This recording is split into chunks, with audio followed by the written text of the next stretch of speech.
everybody. How's it going? Welcome in. Hello. How are you all? Hello. How's everybody? Okay. How's everybody at home? Ish. Yeah. Yeah. It's ready Sitting here for with my cat. ready to be consumed by the darkness. Always. I am the darkness. But if you want cuddles, I give cuddles. But I'm still the darkness. Yeah, cuddles. Well, I don't know, like Beware. a cat, for Beware. example, will give you a cuddle and then it'll try and rip your hand off. So that's kind of. Oh, there you go. See, She wouldn't do that. Infinity, if you're watching, cat stream. Cat stream. Cat stream. Yeah. And she's gone. Yeah, so we're just going to get straight into it. Unfortunately, Minerva, who was playing DD, is not going to be with us tonight. But we will soldier on these 4 plucky heroes. Have we got anything to say about the upcoming schedule, Ange? Have you got anything that you want to give us for that? I think really, I mean, it's the normal standard thing. Carbon starts again next week, so that's fun, and we're getting back into that. And then we have the next part of those dark places on the Friday after that. And then it's then we've got the mutants and D&D as normal. Then we have a double whammy of Carbon. Strange just picked up on that. He's like, oh, wait, what? Double whammy of Carbon. Yeah, Carbon's next week, then you have a week off, then you have a double whammy, remember? We had to fiddle with some dates because we have the secret game that's coming on the 10th. Mm. The secret game that's coming on the 10th. And then it's the anniversary stream. Yes. Now, of course, you want to know what that secret game is. Now we're curious. 1 year of Infinite Monkey Tales. So, welcome to everybody. Strain, never too early for a test. Thanks for the follow, Major Starlord.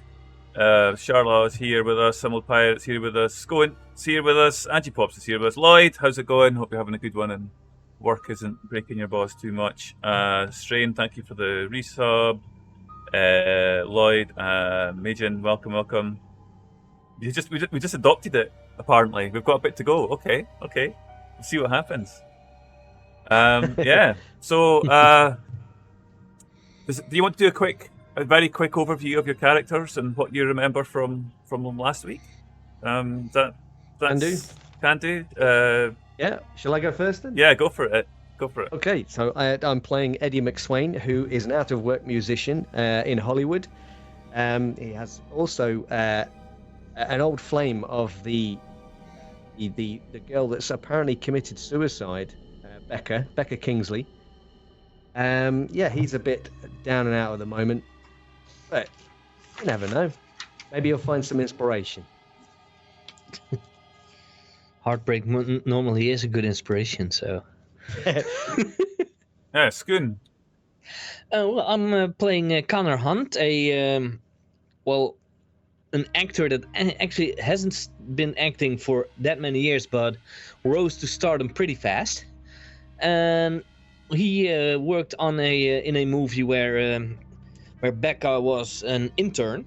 That's how, and he always got along with her, but he thinks this isn't normal the way she died. It can be suicide. She wasn't like that, so that's why he wants to find out. And he almost killed himself last session. Standard. Without him knowing. Yeah, Charlotte.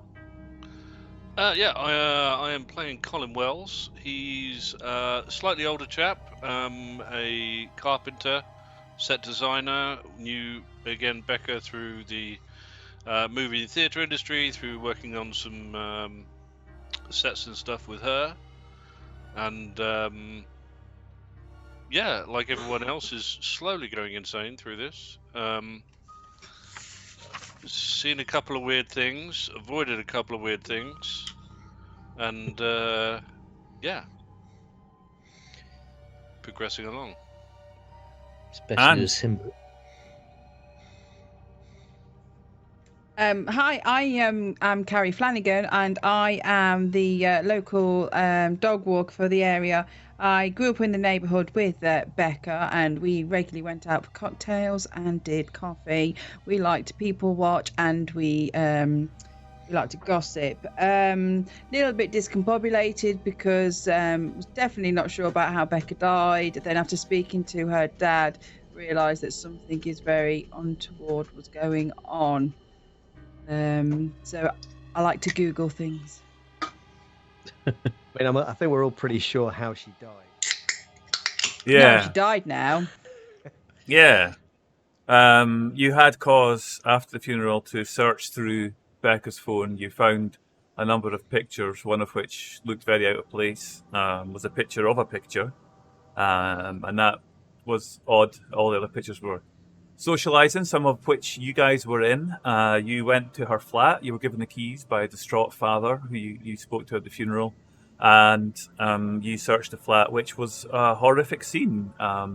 There was terrible scorch marks, fire in the center of the room. There was smudges and strange, peculiar markings across the wall, which you investigated and maybe got a glimpse a little bit too far as to what that might actually be.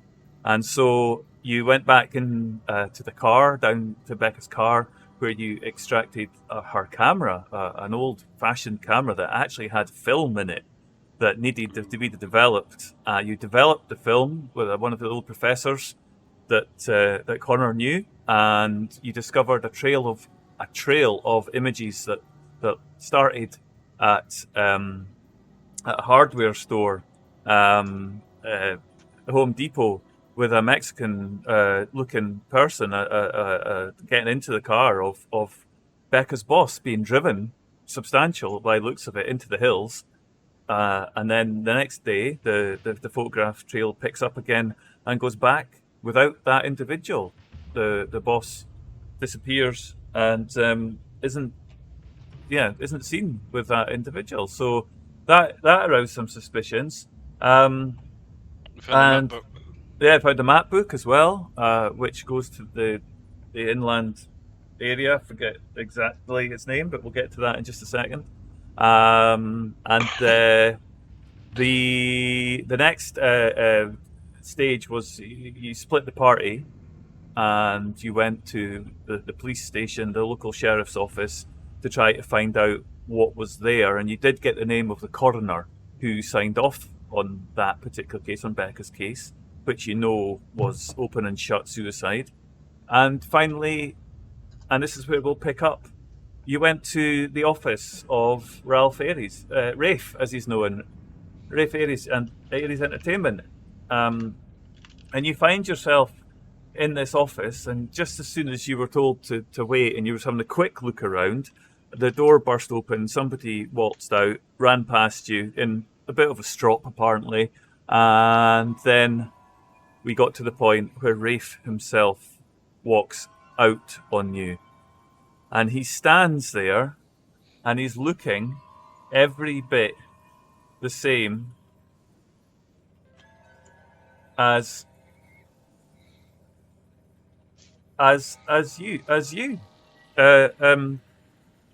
Eddie, you're just standing there looking, and he's looking at you. A slightly older version of yourself, almost. Dad? No. Are you two related? And before you even get a chance to ask that question, you're thinking about this as it happens. He looks at you and says, "No, this is too soon. This is too soon. It's too soon." And he walks right past you, really quickly, really fast. You don't get to stop him. He just walks striding right past. You can chase after him, of course. Can I get a chance to get a picture? You're not there, unfortunately, because you're at the police station still waiting. Yeah. Damn it! I forgot. And so he runs. He breaks into a fast walk, and then he breaks into a run. And his secretary, who's standing now standing up, wondering where he's going, looks at you, looks at Rafe leaving, and Rafe he pushes the door open and begins the descent down the stairs while you're standing there stunned. Now, I'm Eddie, running after him. I'm gonna run after him. yeah, okay. Give me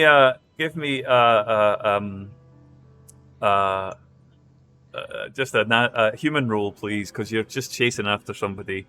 And I'm gonna roll. If there's going to be some free running in it, then I could use that because martial artist also. Yeah, okay. So you've got that. You've got the professional fitness, so you can roll two dice, please, Yeah. and that'll get you your professional expertise there. Okay. Okay, That's not high. that's not so good. And yeah, this is Rafe running very quickly. He knows the area. He knows the latch on the door.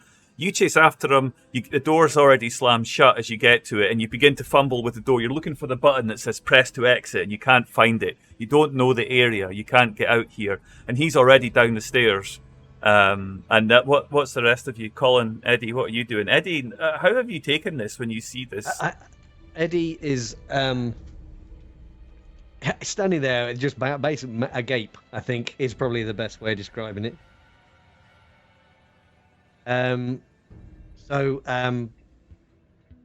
guess he's kind of frozen on the spot at the moment. He sees Connor run past him, but he's kind of just staring quizzically at the receptionist.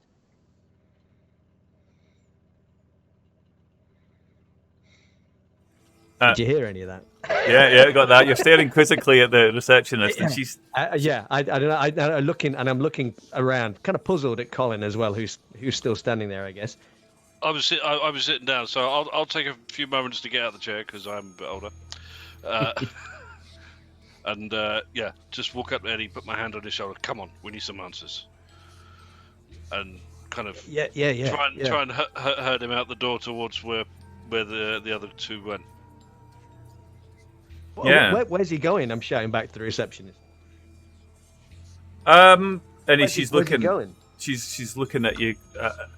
And she looks stunned at this point. She's like, And I can imagine that I'm kind of being pulled back towards the door by Colin as I'm kind of looking at her and shouting, "Where's he going?" and she's just like, she's just looking down, answering. The phone rings and she picks it up and she's like this, and she's chatting on the phone and So you get to the door and you open it, and you begin to charge down the stairs. Connor, you begin to charge down the stairs. You don't know where you're going in this building, so give me another just a regular D6 roll, because you're kind of chasing down this corridor of this third floor. Let's see how good you are at tracking.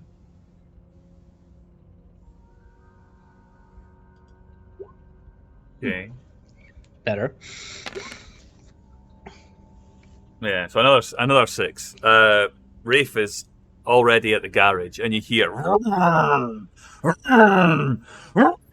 as the car just pulls out, and you see a very swanky looking, like a Lamborghini or some such, I don't know what, but something really swanky just skids out and down the driveway and onto the road. And you, maybe Colin and Eddie, you see this as you're looking out the window in the corridor. Where was that car in relation? It was an underground parking. Oh, well, I'm just looking quizzically at the other two now. I'm going to be doing a lot of quizzical looking today. What the hell's going on? Where's he going? What? While I see him driving away, I'm trying to remember the license plate. Yeah. Give me another D6 there as he pulls and see what you're He's very remembering. good at remembering. He has to remember all his lines. Yeah, exactly. You see it. You remember it. You get the make, model, number, the number plate of that. It's a local plate, and you just watch as you just hear it kind of steaming down the road. Right. So with that in mind, we'll leave you there just now, as you're standing in the corridor or on the outside in the forecourt, just looking out at this car disappearing down the road. And we'll jump back into the police station, the sheriff's office, where Dee is with you, but not. And you're standing there, and you're Carrie, you're just sort of looking. You've been waiting for a while at this point. It's been I don't know, an hour that you've been sitting and you've been chatting, you've been doing stuff, and you're starting to get the sense that maybe they've forgotten about you or something. You're not really sure, but while I was waiting, Dee suddenly took an emergency call and dashed out the police station. So I'm now sat on my own. okay. And feeling a little bit self-conscious, sort of sat there. So I go back up to the desk and say, is there any news? We wanted to speak to the detectives. Yes, I'm afraid there's been a bit of something happening, but they will be with you very soon. If you just want to take a seat, they'll be with you. And she carries on with doing whatever it was that she's doing. There's other people sitting there as well. You're not the only one taking a seat. There's obviously a bit of a queue going on. I start walking around, around the waiting room impatiently. Yeah, you just look every bit. You look every bit impatient. It's a nice day outside, and you're stuck in this with a whole bunch of people. They don't look very happy. It's okay. So you're in the police station waiting, and time carries on. Another hour passes, and you are still waiting as people come and go through the front door. There's a shift change at the front desk. Go back to the desk. Yeah. And there's a man there, and he's like, "Hello." I've been waiting here for nearly 3 hours now. Oh, I feel I'm being fobbed off. Do I need to fetch my lawyer? No need. Just tell me what it is that you're here for, and I'll make sure that we find I'm the here right. to see the detectives that are dealing with my with a case involving Becca Kingsley. Yes. And he starts typing in the details. You don't need to type them in. They've already been typed in. It's absolutely diabolical that I've been waiting this amount of time. Even if you were really busy, there was an emergency, somebody could have told me to come back and make another appointment or something. I've been waiting for 3 hours now. Oh, would you like to come back and make another appointment now? Let me see. No, been here 3 hours now, so I'm going to need to speak to detectives or somebody that's involved in the case, so I'm actually going to get my lawyer involved. Well, you don't need to take that tone with me. That's not appreciated. I'm just a public servant doing my duty. I will type in your details again. I see that. I see it here. Right, I'll put another note onto the bottom here. And he says, "I'm sorry, I'll have to see this person now. Just take a seat, and I lean across and I use my charismatic, bubbly personality and go, look, it's about my friend's death, and I'm ever so upset, and we just really, really, really need to find out what's going on." And I start to tear up. I just need some answers, and I've been here for 3 hours. I am sorry. We can't see everybody that comes in. If you'd like to make an appointment, then perhaps we could make sure that... Start wailing. But I need to see somebody! My friend's been attacked and it's all a lie. I need to see somebody now. I'm going to really go for it. If you're going to make a scene, we're going to have to ask you to leave, I'm afraid. We can't have that... and he clicks his fingers. And a policeman, just one of the guards, walks over next to you, and kind of looms over you. I'll say, "Officer, all I need to do is speak to some detectives, and they're not helping me." And he just looks at you and says, "I think it's better that you leave, miss. I know my rights. Don't touch me." I'm not touching you, miss. We're in a police station. The cameras are on. if you would just please make him and the guy behind the desk says, just make an appointment. We can arrange something. I've been here for 3 hours. I need to speak to somebody. I'm going to ring my lawyer. Yeah, and the police said, well, if you would kindly please do that outside. We can't have this kind of. And he just kind of looks at you firmly, and holds up his hand towards the door. I just stand there. Yeah, okay. Right, we'll come back to you. As you have a standoff with the local constabulary. What's happening now in the sun-drenched forecourt of this large 3-story building made of concrete and plaster? You're muted. No, I was just telling you. We're all standing there bemused now. Yeah. We gotta get after that guy. That was weird. While those two are coming outside, I'm texting the others the license plate and kind of car that they can keep an eye on it. Okay. If only I knew somebody at a police station. Yeah. I have a sneaky feeling the police won't be very sympathetic. Well, they are already very helpful, so why wouldn't they now? Yeah, you get a text back at the police station. You get a text comes through. What does it say, Connor? We found Rafe Aries, but he ran off. I have his license plate and car here, and I'm typing that in. P.S. Keep an eye out for this like car. Yeah. Yeah. P.S. looks like Eddie. So, well, more like P.S. Don't startle when you see him because he looks just like Eddie, only older. Yeah.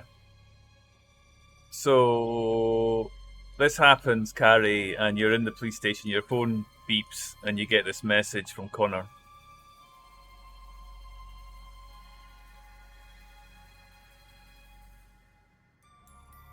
Muted.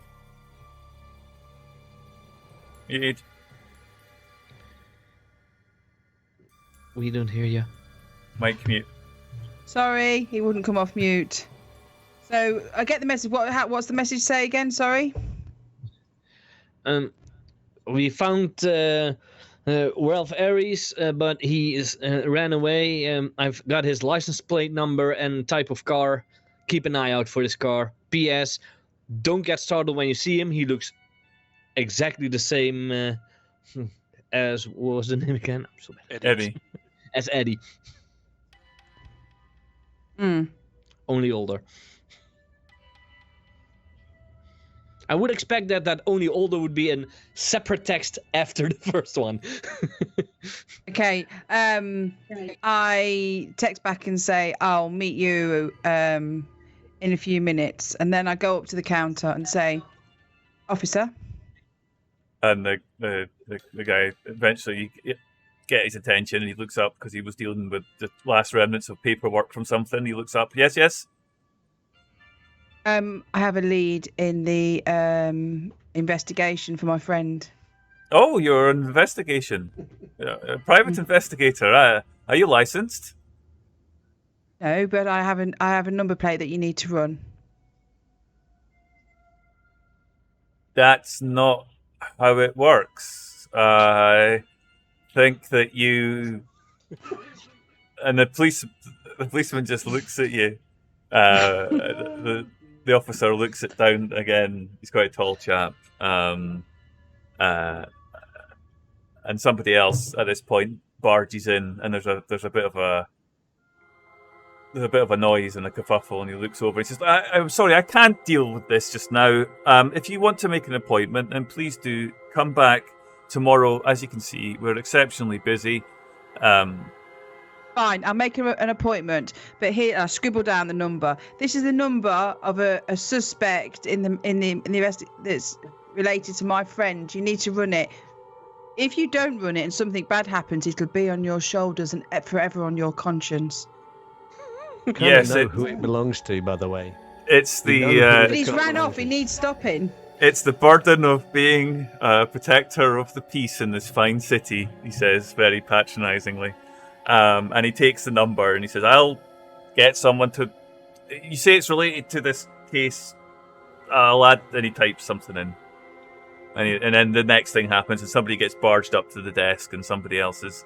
As I'm getting leaving, I'll booked in. go, it's all on your shoulders now. Your conscience is yours. And I leave. Okay. Yeah. I didn't know what to do. I've just made it. It's good. Never been So to a police station before. yeah. So yeah. So you've been waiting there for about three hours or so, I mean, it might potentially it could have even been longer if you think about the time that was spent with you guys going around the university as well. So by this point, it's probably getting close to dinner time. Who knows what you want for dinner? But yeah, you meet up somewhere. Where do you meet? Back at the hotel? I'll head back to the hotel. Yeah, I think it's the best. So you're closer to the hotel, and so you get back. You get back first, and that amount of traffic that happens, Carrie, Connor or Colin or Eddie, if you're driving, it's always the same. But it's a bit later in the day, so you get back to the hotel and you meet back at the hotel, and you begin to compare notes as to what you found this day. Mine doesn't take long. Ours is even swifter. Eddie goes straight for the drinks cabinet. Yeah.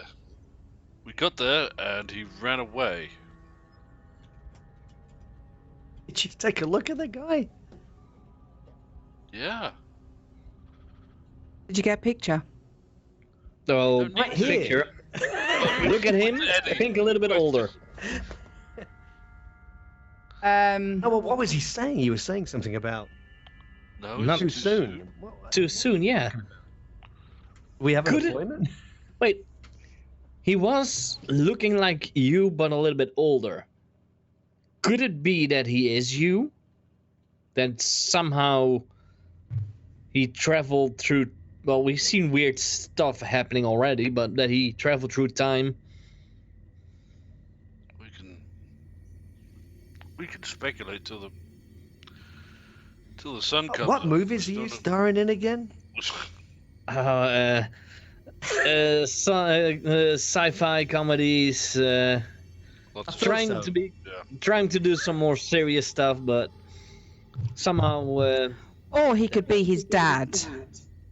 Well, Well, I You think know your dad, by the way. Sure. That's not him.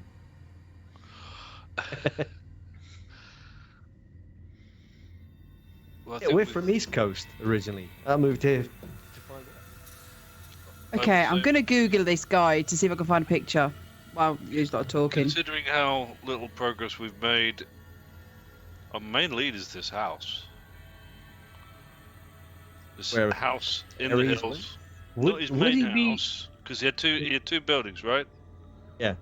He's got the one in Groucho Beverly place. Hills that's his main house, and then there's another one out in the hills somewhere. Or would he Now, be this stupid mark- enough to go to one of his houses? Well, You may something not know weird's that we happened. know. Something weird is happening at this house in the hills. Right, that's where Becca seemed to follow this guy to, where the other person went and didn't come out. Okay. So we know that Becca took the journey from Home Depot. We just got to find out which Home Depot, yeah? Then the photographs, they kind of document her journey. Can we not use them to figure out Well, where she went? this place that's marked in the map book, is that in the hills? Is that? There's nowhere marked in the map book, but That was the problem, wasn't it? the whole area is generally in the hills. Yeah, it's a place to the south east of where you are, your location in the city, and you reckon it's a good few hours drive. It's a long drive out that way. All but of the can we- GPS stuff that we've looked at, it goes to the Groucho house, not To to, the main this house. Can we Google reverse image search the other picture of the house? Well, we see it happening in Catfish, so why not? Sure. I mean, Look- give anybody who's got any sort of technology type background that would be able to push this a little bit. Maybe there's something you could do, but you're trying to locate this location. Well, You I have guess- it. We've got a picture. I mean, this house must have been for sale at some point, right? Can we not maybe search on the image to find? I don't know. Maybe the house was listed at some point. Yeah. Yeah. So this, you spend your evening searching through property guides, but the rich and famous in LA, unless they've got a particular reason to announce the fact that they have purchased a house, they don't say where they are. It's in their interests, and people buy places in the Inland Empire to get away from the hustle and bustle of LA. So there's really not a lot of information available. You see some houses. There are some very nice houses in that whole area. That you can undoubtedly see some amazing pieces of architecture. You just can't find what you're looking for. Can anybody who's searching and give me a human roll as you just use your Google foo to try and find it? Yeah, I'll jab around the internet. So I'll do that. While they're doing all that, I was googling Ralph. Ralph Airy. Ralph That's Ralph. It's he pronounces it Rafe. Just Oh, like how Ray pretend- Fiennes. How pretentious! It's Ralph. Well, it's also with Ray Fiennes. You write it down. Oh, as he's Ralph. pretentious. He's pretentious as well. Then it's Ralph. Another one on the hate list. Colin, Wow. Colin, you I'm are talking about my dad potentially, or me, Or maybe even himself, potentially if Connor. if I'm correct. you don't find the exact house, but you do find in an architectural magazine. There's a sort of architectural blog site, and on that site you find talk of a big. It's kind of fits the description, but you're not sure. But it is definitely in the Inland Empire, and it talks a little bit enough to give you an idea that maybe, just maybe, if you look a little bit further into this, you might possibly place it around Corona. So you're south of the city, but yeah, you're thinking that maybe this sort of area specifically is Corona. You can't quite place it, but So I'll show that to Eddie and say, well, if it fits somewhere maybe south of the city, if we go with your idea and see what Home Depots are in that part just south of the city. We don't know how Yes. long Becca I know. was traveling. That was the problem. We've just got these photographs that kind of document this little journey she took. But she would have started either in or just outside the city, right? We also had an address. Was that an address of a house we already visited, or That's the his main 11540 Spart Street? That was Groucho's place. I think. Yeah, we want to find Okay. a hidden house in the hills. Yeah, we haven't got an address or anything. So, okay, I'm going to look at like Home Depot locations and see if there's any particular either on the south of the city or just on like the borders of the city. there are Home Depots everywhere, and they're just absolutely everywhere. Yeah, I'm going to ring them all one by one and ask if they're missing a Mexican worker. wait. We have a photo of the front of this shop. Of this Yeah. DIY place, don't we? I mean, I guess they all look kind of similar, but Can we not? If you take a photograph on your phone of somewhere, can you not doesn't it have a location stamp? Yeah, but we got This these wasn't doing photos the off phone. of These were from the film. analog. No, the photograph of the Home Depot wasn't. The photograph of the house was a photograph of the photograph, which you can't location stamp. Yeah, Home Depot we Yeah. got from the reel on the camera. film She camera. Had a film camera. On her phone, because we checked the sat nav on her car. We checked her location on maps on her phone. Yeah, that only got us the hit near the Groucho house. Yep. Oh, wait a minute. No, there may be a history, like Google. History on her phone. A phone. GPS movement. GPS, it history. might have an idea. That's what a GPS track thing. We can. You have to have it switched on, don't you? But It's always on. We could. You would Home need to Depot. get. You would need to be able to get into her her account. For that phone, we can change her password. yeah, forgot password. Get it emailed. Email comes to her phone. Change it. Not that I've ever done anything like that, but I've seen it done. And Yeah. they say I watch too many movies. No, I'm actually an expert on changing passwords because every time I log into never remember. anything, I forget my password or I type it wrong or put the wrong capital in or whatever. So I'm regularly having to change my password. You're like my mom. I regularly have to change other people's passwords. So you do this. You go in through the change. Give me a D6. Everybody who's involved in this. If you're all sitting there trying to get your Yeah, you're using your pitching in. laptop and yeah, Carrie, you Yeah. end up. I've locked her out of all There we the go. stuff on her phone. Yeah, so yeah, Carrie, you go first, and you go. Oops, I don't think I was supposed to press that link, and you hand it over.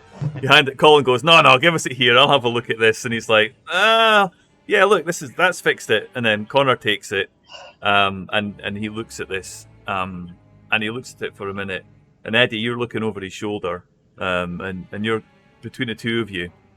You get this information up on it's actually on a laptop that you've got. You get this on a laptop. To see the Matrix. And you look at this, and it pinpoints a place that's very much up in the hills, south of the city, in Corona, and it's in a very remote area of the Inland Empire. It's 4 or 5 hours away through the traffic to get there. It's a long drive, you're told by Google Street Maps and direction. It's going to take you a while to get there. But as you browse through Google, there is no Google Street Maps of this area. Like the wee guy that you try and drop onto the thing, it just isn't there. The Google van has not been up that street, has not been up that road. It really is at that point. You can get close, you can see where it leads and how to get up there, but you just can't. There's no imagery So available there's of like it. an interstate or something. Yeah, Track off that. yeah. Oh, it's I know what I'm talking about. it's even yeah. It's like a small town. It's the small towns off the interstate, and then there's a road off that. So Right. yeah, it's in the boondocks. Well, that looks kind of right. Early night. Up Aries early. went there. Head out.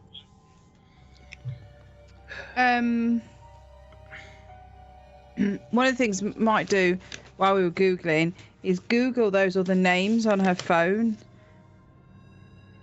Was Susan and Janine? Yep. Also, Carrie, you didn't you found a picture of Rafe, but Yes, with that I googled Rafie. with that one Ralph. with that one, you found recent pictures of him, and you immediately spot the similarity. Like, it's uncanny when you see him. But you've only with that one, you only find the most recent photographs of him. No older photographs of Ralph. Oh no, because he suddenly appeared. At least you know you're going to age well.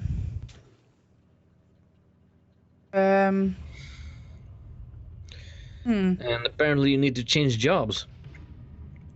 Stop being a musician and become an agent. Colin, can I get a D6 roll off you to see as you're kind of sitting there listening to them talking about this? Because you were sitting down in the office in the space. I'm just interested to see what you might have seen while you were there, without really thinking about it, with all the hustle and bustle. Ah, good roll. With a 6, you're sitting there and you're looking at this photograph that Carrie shows you, and it immediately just sparks something in the back of your mind as you were sitting down in the office, while the other two were just looking around and eyeing up the receptionist, or looking just before the person just rushed through. You just looked around and you looked beyond a little bit down a corridor, and you saw a whole host of images, and you looked up and you saw a couple of, in an alcove next to you, you saw a couple of images. And the strange thing was that you saw pictures. You now remember seeing this picture that Carrie shows you. You're sure that you saw pictures in the office of Rafe going back what must be 10 years? 20 years? 30 years?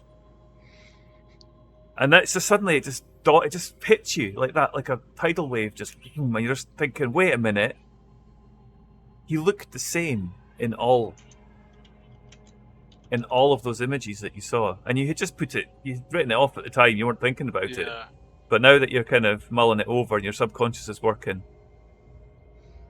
That's weird. Did any of you guys spot the pictures up the far end of the corridor? Pictures? Are you fucking kidding me? There was a bunch of pictures, headshots of Rafe going back over years. Yeah, with people, with actors, with comedians, with... Yeah, just the kind of thing you get in those cheesy restaurants where, you know, Arnold Schwarzenegger walked in and all that kind of stuff. Oh yeah, well, I'm still not on one of those walls. But they all... He looks the same in all of them. And some of them, I mean, the people he was standing next to... Are you going to find the Fountain of Youth?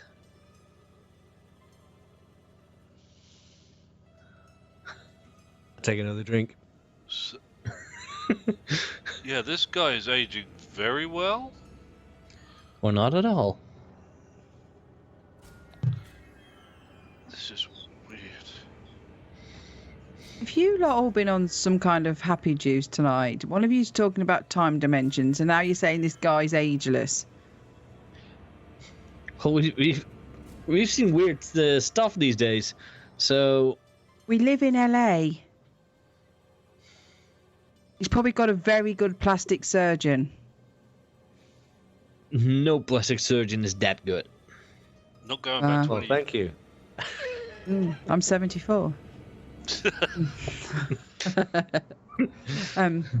I've just had an idea, and I want to run it by you guys. Yeah? Ralph ran away. Yeah. Yeah. We have Ralph's number. Okay. We do, haven't we? And we have Becca's phone.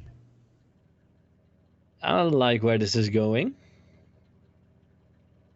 We could text him from Becca's phone and ask him to meet. But If he's anything to do with Becca's death, there might be a panic that the wrong person's been killed and Becca's alive. Or he knows that somebody else has got the phone. And we could arrange to meet him. Well, he wasn't at the funeral. I mean, someone who looks like he was at the funeral, but we all know who that is, so... Right, Eddie? I mean, Take another drink. This guy ran at the sight of Eddie. So he's suspicious. I've had that before. So I think he's something to do with Becca's murder. So what do they call it on TV in the food? Let's frame him. Let's entrap him into meeting us. I don't know. If he ran at the sight of someone, is he really going to stop for a meeting from a text message from a dead person? If he thinks that dead person has some information on him and that dead person's not dead anymore, or never was dead, because you don't come back from the dead. Maybe he doesn't even know that Becca's dead. Maybe he doesn't even give a shit. Or maybe he's innocent, but I think he's not, because he ran away and those text messages. So let's text him and say, I still have that information about the Mexican depot guy. We need to meet. Ryan. She was texting about. It had nothing to do with. Oh, shit. Other than that, good plan. This is why I've never been an investigator. I'm about to frame the wrong guy. So yeah, you sit there and the day We can still do that with Brian, though. And it gets very late, and Eddie slumps into a state of alcoholic inebriation. Yeah, he looks like he might need a help up to his room as he slides down. Aww. I still think we should text Brian, though. That's another thing, though. I'm trying to decide whether or not I should have made an insight roll. I guess seeing somebody that looks like you, it's not necessarily a... that would... Listen, it's your call. Absolutely. It's how Eddie would react to it.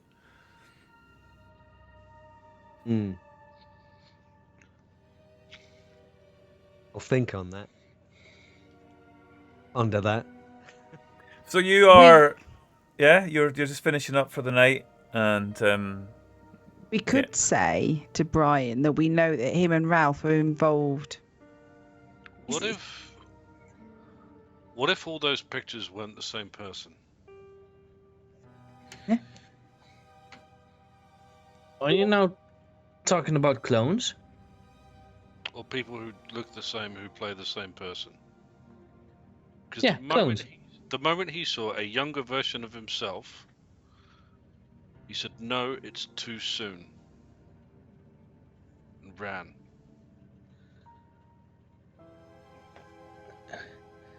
I really think you guys have... Pictures going back over years of him looking exactly the same. I don't know. I don't get how that would even be... It's fucking weird. I think you've all been working on the horror movies too much. I think his guy's got a good plastic surgeon. This is more sci-fi, but it sounds like that show. What's it called again? Mirror Black, or was it? Other TV shows do exist. Guys, it's 2021. Let's just reel it back a minute. Let's just get some sleep. Let's go check out this weird house and see what we find. I still think we need to text Brian. Nothing here is making sense. Oh, that's right. That's one thing I do agree upon. Nothing makes sense here.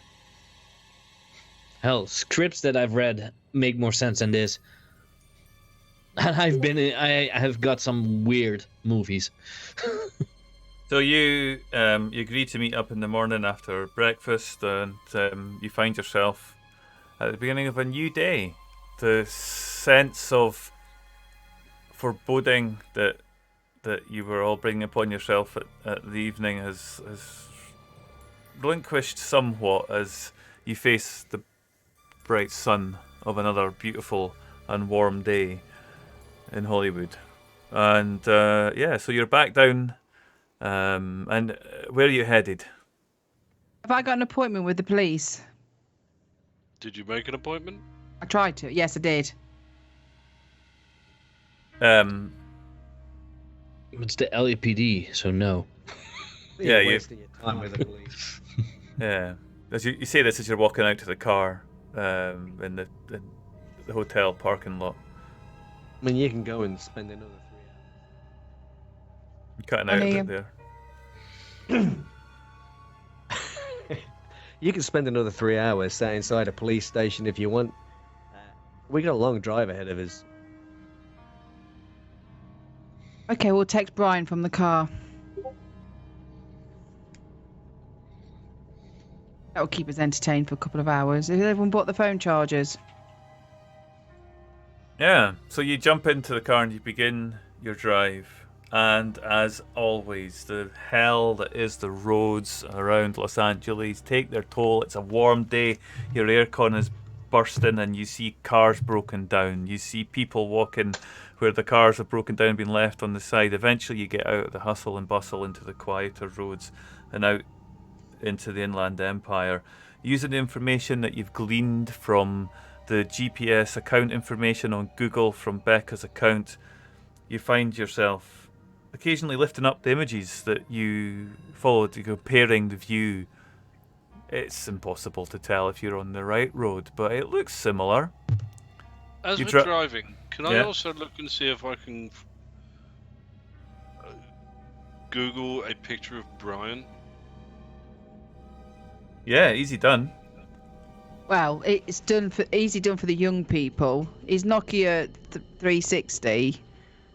I'm 40 in the modern, 40-ish in the modern age. I can This is my argument last week. Yeah, last week you said you only had a Nokia, so the old indestructible one. That was my first phone. Okay, this is his secret phone. Got two. Cool, Yeah. excellent. We know what that means. No, No So- idea though. Do it. Now it's a flip Do phone. it. This one's for browsing stuff. Yeah, so you get your phone out and your Samsung, and you look at it, and you do realize that you see pictures of Brian, and he doesn't look like Eddie. He is his own. Doesn't look like anyone. That He doesn't I look like anybody that you recognise. No, he looks. Yeah, he looks the part. You see him, pictures of him, his recent appearance on Saturday Night Live, and you see him on his stage. But yeah, so you are you're just looking at through his stuff, and yeah, but he doesn't trigger anything there. Okay. Colin, try doing the picture finder match thing on Google and any other browser that you might find appropriate. Alta Vista. Ask Jeeves. Let me pull up Netscape Navigator. You know the thing where you get the photo and then you push the photo into a search thing and it can Which bring photo? up Ralph, and then do Eddie. Do both. And then I get the phone and I want to text Brian. Hi, Becca here.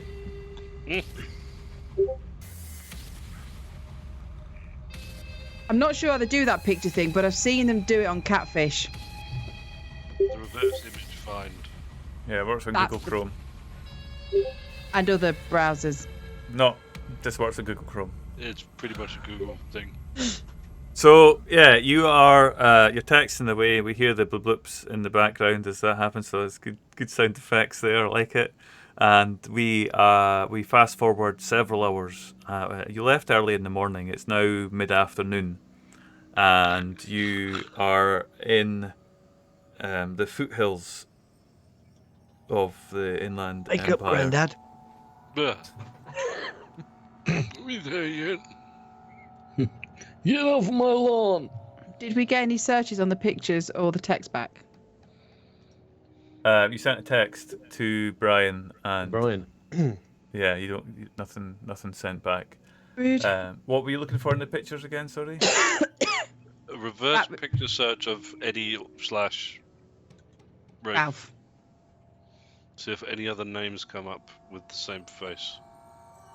Sometimes you could put it in and their like Facebook profile or their contact details. Yeah, no. and things. Google says this looks like you're searching for a picture of an actor, and you get a whole bunch of actors that are, like this kind of thing. No, you don't get anything specific enough from Cool. that to. Computer says no. So Yeah, you're driving around, and you find yourself in this town area. If you actually type in to a browser, if you have one open, if you do type in Corona, you'll see roughly where Not about actually you sure are. what I'm going to get if I type that in. It's not a great thing to type in Well, in 2021, I guess. In Google Maps, go to Total Google. cases. Go to Google I got Maps Corona and, beer. and then go Wait, to that still exists? I thought they went bankrupt. go to Corona CA USA, and then Yeah. you'll get this kind of general gist of where you are. Okay. Ooh. So yeah, you find yourself driving into this part of the Inland Empire, and you see the hills. There's also like a national park or something that takes up, and this is where you think that this house must be, given the trees that were surrounding. And you drive showing around. Oh. Let me put a link in the chat for anybody who wants to. Oh, it's Ooh, still it in looks- LA. But What's just that creepy looking thing there? What's that? See you again. No, don't go to the Skyline Drive Trail. That looks quite creepy. Yeah. That's exactly what we want, right? Yeah, please don't send us there. Creepy is kind of what we're going for in this. Mm. Yeah, if you don't know this yet, it is a Cthulhu game. I mean, Yeah. Anyway, so that's where you find yourself. You need to add in CA and USA into that to get to the place that we're looking at just now, and I'll bring it up on the screen. But it's not important because I'd like you to roll anybody who's got the interpersonal skills to ask for directions. It takes you a bit of time. You know what you're looking for. You've got pictures of this place. You want to find this house, right? That's what you're aiming for. I think I'm a dog walker. I'd know about maps and think it- things. Eddie is an entertainer. Well, he's Yeah, you like a might. musician, isn't it? What? I'm also an entertainer. Oh, maybe you have better look then. So go for it. Have a roll for those of you. I don't know who- if you were a street musician. I may have been a street musician at some point. But I figure he knows how to put on a bit of a show for the crowd. Yeah. Go on then. So you use your natural So who charm will and roll? wit, Me? My natural charm. and you can roll two Me? die. Both of you, if you're using your wiles, you city types. You. Ooh. I have no natural charm. So you're asking about in the town. You go to a baker's, you go to a general store, and you take out the picture of what you got. You show it on the map, and they say yes, you can. That's on the hill. I mean, you've got the GPS information, but you just want to make sure that you're going in the right place, I guess, and you take off in the direction that you're given. It confirms what the phone details show you, the sort of general location of where that Becca had been in the route. But you do notice that when you're looking at it, the point that Becca's phone tracks it to, you get there, and you're still in an area of built up houses. It's not the same place, and because of the 6, Eddie, that you got, you know that the house that you're looking for is far up in the hills, and what's happened is that basically we're at the end of the signal at this point. There's no there's no signal. You're looking at your phone and you just see, wait a minute, there's nothing on my phone here. GPS still tracks, but does the road we're on, does it kind of take us up into the hills if we were to? Yeah. So Keep you've got following. We just got to keep driving, right? You've got the combination of the GPS, you've got the knowledge of that, and you've got the map. But this, you've got just all of you as you drive further up this hill, your phone signals just die. Do any of the photographs that Becca had taken? I mean, I guess how would we know? Are any of them in a non-built-up area? So like, it could be that she's taken photographs after this point. Is what I'm kind of. Yeah, definitely. So you keep on moving up into the hills, and it is a good amount of driving that you do around these twisty roads, and it's getting towards evening by kind of early evening as you arrive and find a house on a hill. That looks very much like the house that you've seen both on Becca's phone or camera. This Got is a the picture place. of that to show us again, just to. Yeah, let me just bring it up for you all as you find your way.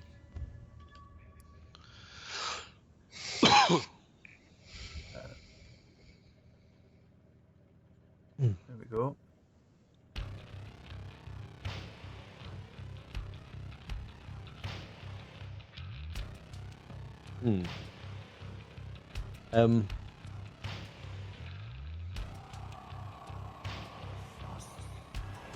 You say it's early evening. Is it getting dark yet? Yeah, it's starting to get a little bit shady. The lights on in the house. Right, let me just. Glowing. Can we use any kind of hindsight or preparing to have taken maybe a torch? You got your phone. Yeah, not a problem. You got your phone. Yeah. Right. So basically, at this point, you arrive at the second house. You found your way up to this large modern house. It's built from glass. There's black concrete around it. It's exceptionally modern. This is actually a picture of the back of the house. So It's ugly. 2,500 square feet. It's in a wooded 4-acre lot, and it's very hidden away from everything. And it really is up in the hills, and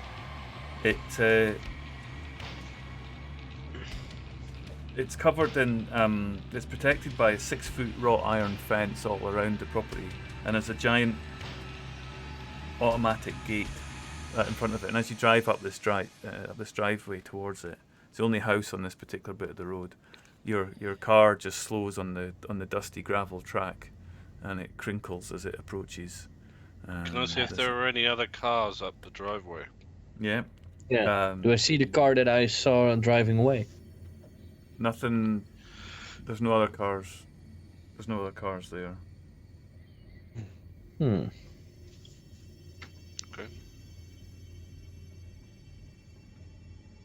We sure this is the place? You're So absolutely it's a picture. sure. Yeah, it matches GPS. It matches the pictures. It matches the descriptions from the people in the town that you spoke to. Let's keep going up the trail a while and park up. Should we just ring at the gate? Yeah, this is. You go. I mean, you're stopped. You have to get out of the car at this point. The gate doesn't. There's nowhere else to go. You've driven up to the gate, and there's. Oh, nowhere. that gate is the end of the road. Yeah, and it's a 4-acre. It's a huge lot that they've got. This house is built on, but you see it up on the hill, and you're at the end of the road at the gate. Your car's parked. You think he has something to compensate with this big house? Do we recognise the car? Oh, yeah. That's There all. was no car. Hey, maybe. Maybe. We could ring at the gate and say that Yeah. Be broken down. it's Rafe. It's Rafe. Maybe it's Rafe that answers. Actually, Okay. yeah. If there's a camera there, Eddie. Okay. Maybe Rafe's in the house. I think Gary should ring. Well, Eddie. He's He doesn't seen look us anything three, like but Rafe. he hasn't seen Carrie. If he's home, Yeah, but Eddie can pretend to be Rafe. And in 'Cause True this is- Infinite Monkey Tales, you're confounded by a door. Yeah. Yeah, we've hit a door. no, We're done. it's more like the camera. He If Ralph's in there, then Ralph says it's Ralph, then he's not going to come because it's Ralph. Yeah, but maybe it's not Rafe. Exactly, Rafe's and place. Feeling a He little has bit, seen- feeling a little bit edgy. From a long hot drive in each other's company, one of you steps forward to press the buzzer. Collins. Did you want to move that along? apparently, I vote Carrie. I step forward. Okay, Sorry, Scoon. Colin, happy with that? Yeah, somebody walks forward and presses the button, Yeah. and you hear a on it, and you wait. And the sun gets just a little bit lower over the hills. How high is the fence? Yeah. 6 foot. It's wrought Nope. iron. Does it have massive spikes? Yes. And flowery bits. It's all the way round. Yep. Huge, I huge don't know. fence. In the gate is- meantime, I'm looking near the gate if there is a way to maybe free run over it. Are there any like large trees next to the fence with overhanging limbs or anything like that? That's always a massive oversight with security fences, that then no one notices that. No, there's no trees. The trees are all inside the property, and it all looks very lush and green. You don't hear any response from the buzzer. But there are lights on at the house. There are lights on at the house, Are they? but yeah, there's no response. I'm gonna see if there's a way to get over it, over the Sure. fence. Yeah, go for it. Give me 2d6. Give your professional roll and your human roll. There you go. Wow. Easy done. No problem at all. You just shimmy up onto a bit of concrete, and then you put your foot on top of one of the mid-bit spikes, and then you just vault over it, and you're on the other side looking back at the rest of the party. You guys coming? No. Don't know if you guys have seen Ong Bak, but like Tony Ya, I'm jumping over that fence. Very agile and very, very dexterous. I don't know if you've seen Hot Fuzz. Colin runs into the fence. I just say, go to the other side and see if there's a way to open the gate from the inside. Yeah, I'll check. Is there like a? I'm just sort of imagining a Colin now running guard- smack into the fence. So it's Yeah, in my head. there's a control. Give me just a single d6 as you find this box and you try and jangle with it and see what happens. That is a felony. Well, it's fine. It takes you quite a bit of time. If anybody on the other side is doing anything, we'll come back to Connor and what he's up to, because it's going to take you a lot of time to do what you're trying to do. But yeah, I'm looking around for cameras. Yeah, I'm just pressing the buzzer again. yeah, the buzzer, cameras. It works. There's a single camera. There's a single camera looking down over the gate area, up on one of the big posts, the big concrete posts that Connor jumped over. Oh, With help from the spikes.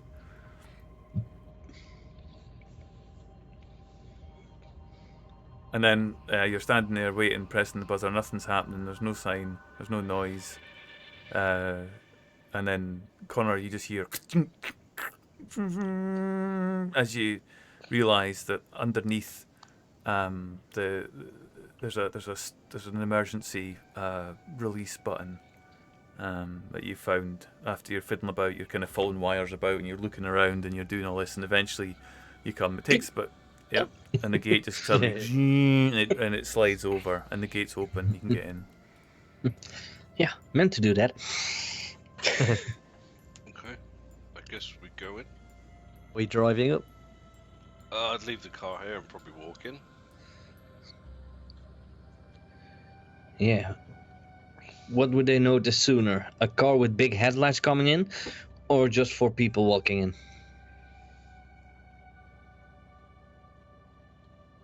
I point at the camera. Or a guy jumping off the fence full screen. They might see that as well. Yeah. But that's why this didn't work that well. There's no camera here, and I work best on camera. Aha. So yeah, you get you can take the car if you want. You don't all have to, but if you leave it there, you're blocking the drive. Yep. Look, they know we're here. Get in the car, we'll drive up. Okay. Besides which, we might need a quick getaway. Seeing as we have just committed a felony. So yeah, you drive up into this space beyond the gate, and it's covered with many trees. And then you see it, this house with a large black deck. There's a hot tub, a big hot tub. It would fit at least 6 people. There's a garage, a huge garage, and you drive up into this property, into this area, and yeah, you get out on the white chipped driveway. With the lights all around it. There's light all up the entire bit that you've driven on. Lights leading up to the house. Is most of the house glass like the picture? Yeah. So we can see As a it. Brit, that's triggering me. I'm just thinking about the window cleaning bills, to be honest. And yeah, all the lights are on, and you're Can looking we see around. anybody? You can't see anybody from where you're looking. If you want to And scrutinise it, then by all means, roll. Yeah. Well, they know we're coming, so they opened the gate for us, so let's just go up to But the they door. didn't. oh no, that was me. Oh, Yeah. Never mind. oh, I would have stayed out the car. I thought they'd opened it. That was me. Colin, you're looking around, and you walk in front of a couple of windows and just kind of look in to see there is nobody in any of the rooms that you can see. What you do see, just aside further up and along the end towards the hill, and on the side of the hill as it leaves the garden and goes into a steeper bit, there's a hatch, a metal hatch just in the side of the hill. It's about 50 feet away from the house. I'll point up towards it for the others. You guys see that up there? Oh, he's one of those survivalists. You know, the ones that build the houses Those- and then gets us a preppers. nuclear bomb? Preppers. If I was Hmm. hiding something, that's where I'd hide it. Always wanted to go in one of those prepper places. Fascinating. Gotta hide Have you seen the TV programs? Amazing. Well, I do like playing post-apocalypse games, but I never thought someone would be this crazy to actually do that. Let's go check it out. Don't these prepper guys, don't they normally? We're in America. Of course they've got guns. Oh yeah, they definitely have guns. As you're walking past the house, can I get you guys to give just a general kind of perception roll? You're looking ahead and you're looking in the house and you're checking it out. I'm going to So check that- the windows of the house as well. Yeah. So you're checking the house. Yeah, you're looking at the house and you're looking in. I'm quite sneakily I'm though. I'm going to blind. go and sort of like just peep. See, there's no camera. That's why I roll a 1.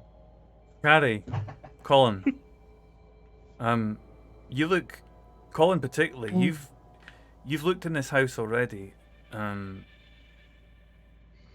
as you look a bit closer with Carrie, you both walk forward and look into it. You see, there's a pair of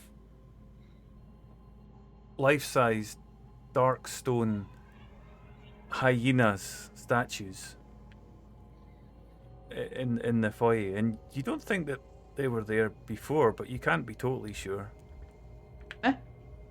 Hyenas? Been there before.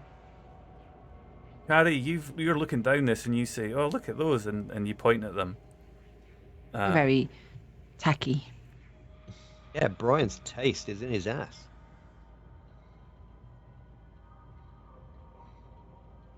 Interesting. I just go to the front door and knock.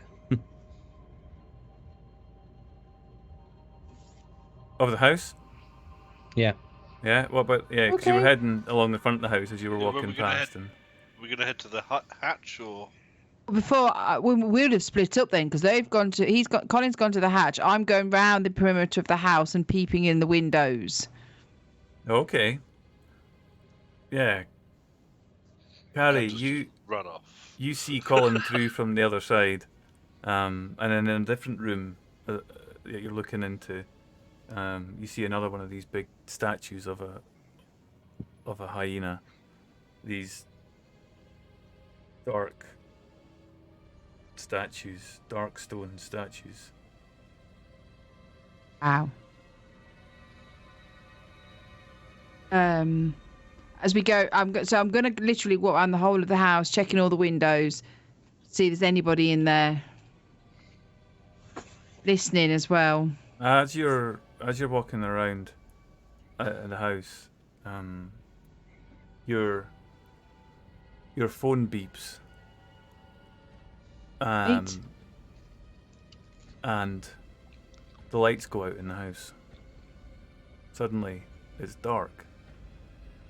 Shit. Look at my phone. It's 10 o'clock at night. Your alarm went off for some. I quickly turn it to silent and stick it in my pocket. And I look back. Who's can I see any of the group with me? You're on your own. You can see Colin through the other side of the house. He's looking into the windows as well. But maybe at this point he's maybe walked on to catch up with Eddie and Connor, which we will now do. Eddie and Connor, you are walking up to the hatch. It's not that far. You get there and you're looking at this hatch in the ground. You listen at it. And... Is it Connor or Colin? I was at the front door, so. Oh, you're Yeah, at the so front it's not door. Colin. Sorry. Okay. Colin and myself. Yeah. Okay. So it's Colin. You were looking through, and then you are you're looking at this hatch, and you kind of kick it a bit. It's bloody solid. Carrie's right. It's some kind of bunker thing. Looks like it.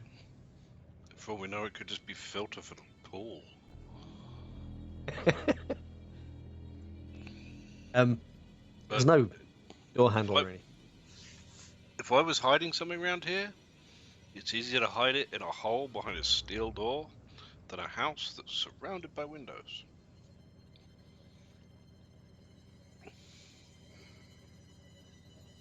Is there any way to? Is there a handle or anything? Yeah. Any obvious mechanism for? None. Maybe you can only open it from the inside, or maybe there's something in the house. Can I put my ear up against it? See if I hear anything? Yeah. It give us a roll.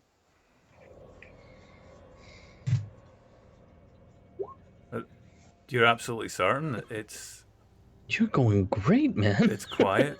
It's just that it's quiet. There's nothing through. Nothing at all. No, nothing. Is it about that time that the lights kind of go out? Yeah, the lights go off. Yeah.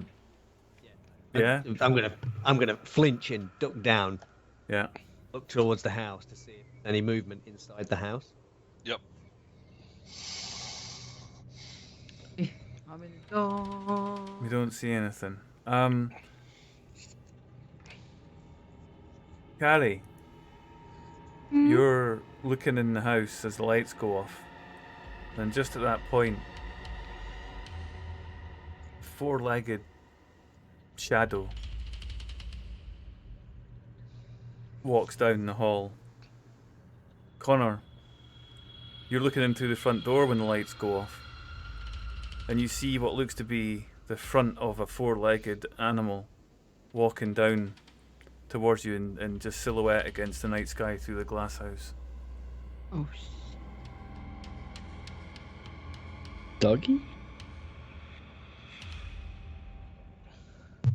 I quickly look to see if I can see Colin and Eddie, because I knew which direction they were going in. Yeah. And you So I look. suddenly think to myself, "Oh my God, there's somebody in the house. The lights are up, and there's dogs there now." Then you look through and you see them coming back towards, and they're coming up behind you, Connor.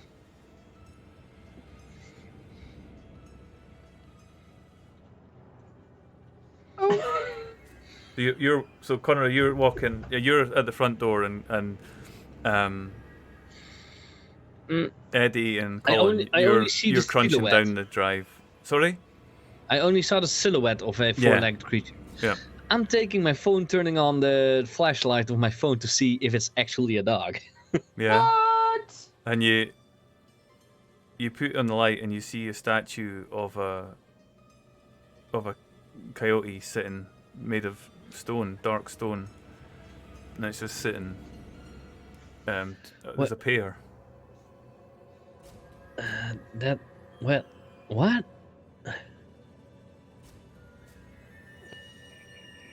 I'm looking around to see if I can see the rest of the guys.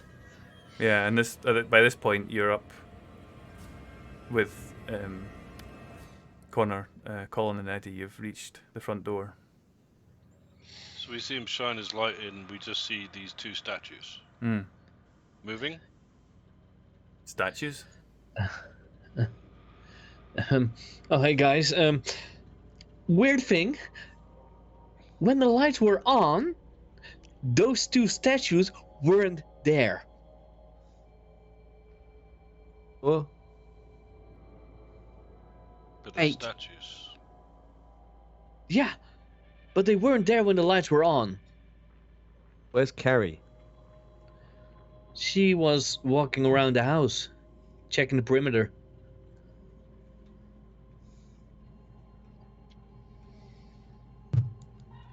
I stand back up and look in the window. Yeah, it's dark. But through the other side of the glass, you can see the silhouettes of your party members. And the light I shine in, I think. Yeah, and you see the torchlight shining through the back of the house.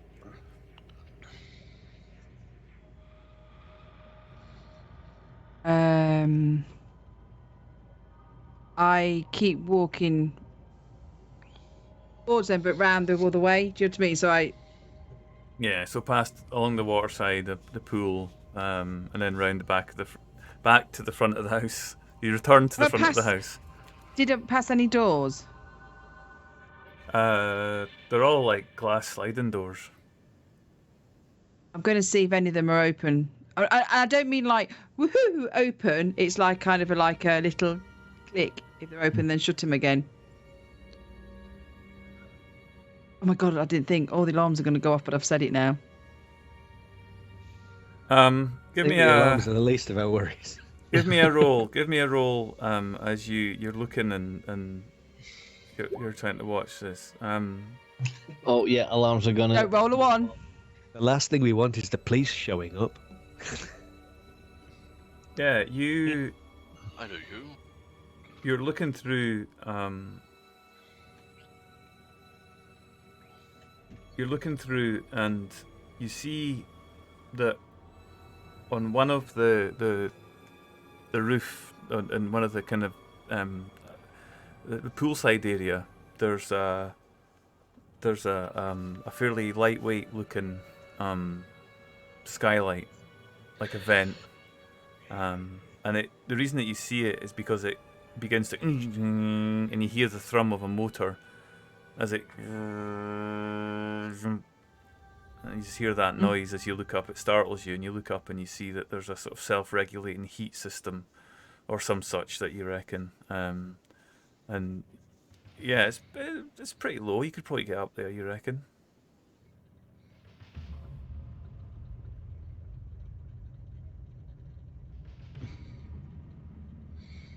Okay. Climb up on some of the pool front. You might This need is help. right near where. Is this near? Just near where I am. Yeah, it's around the other side of where you were looking through. Yeah. So you've walked around a little bit further and you found it on the far side. Can they still see me through the Can they still see me through all these windows? Pretty much, yeah. Do we also hear that opening? Yeah, the same thing happens on your side as well. You hear this kind of sort of electric groan as you see some vents opening and the heat regulating.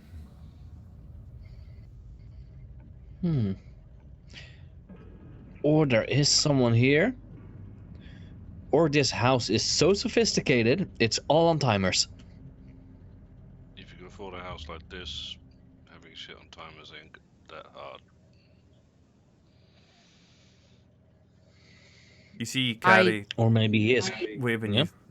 you. Carrie's waving us over. Let's go see what she's found. Yeah. Or maybe he could also just be nearby and preparing his homecoming through his phone. You know, with apps, and it's all possible these days. By turning the light off. You have this conversation as you walk Making the around statues and Yeah. move. you meet. Well, You meet I don't know Carrie. about that part, but Guys, something's open and I think we can climb up, but I think we need to be careful because there's dogs inside. That's your area's speciality, isn't it? Oh yes, not a problem. I have some dog treats. I don't know if they were dogs. I mean, when the lights were on, there was nothing in the hallway at the front door. There was those then the- statues. There was those Then the horrible. lights went off, and there were two statues standing there. No, the statues just- were there at the beginning with, weren't they? When we saw it, That's when what the you lights saw, were on. Carrie. They So weren't there if when I- the lights were on. No. No. There was two We can- statues. we can look through the house again now, right? To see where the Yeah. statues were behind Connor. Yeah. Are they there? You see, as you look through, your light isn't that bright as you look into the house, but you can see that there's a statue at the end of the hall. Yeah, Only there's one? statues. No, Well, there was, this there was is the two further, in the front this is the back hall, of the and house, then I've seen two statues at the front of the hall when the lights were on, and then there was another one further down the hall. and now you're Then the seeing lights this one. went off. Yeah. And you're The seeing lights one. went off, and then a dog ran by. So they've obviously got some guard dogs in here. Yeah, well, when I was at the front door, I could look in the hallway, and those two statues weren't there. Then the lights turned off, and they were there. They suddenly appeared. I saw I just saw the silhouettes of those dogs or coyotes or whatever they are when the lights went off. So something's not right in this house. Well, Well, what do? We've got a hatch we can't open, and a house full of mysteriously moving dog statues. I think they've just got guard dogs. No, I Guard can dogs. get up there, but Guard dogs don't turn into stone. No, the statues are still there. Look, I just think they've got some dogs that are trained very well to be kind of hidden until they need it. We really want to go fucking around with guard dogs? I mean, those things, they can be vicious. yeah. Yeah, they can, if not commanded properly. But I'm only a dog walker, not a dog trainer, so no, I'm not going to fuck with them. And my agent knows this. I'm not working with animals.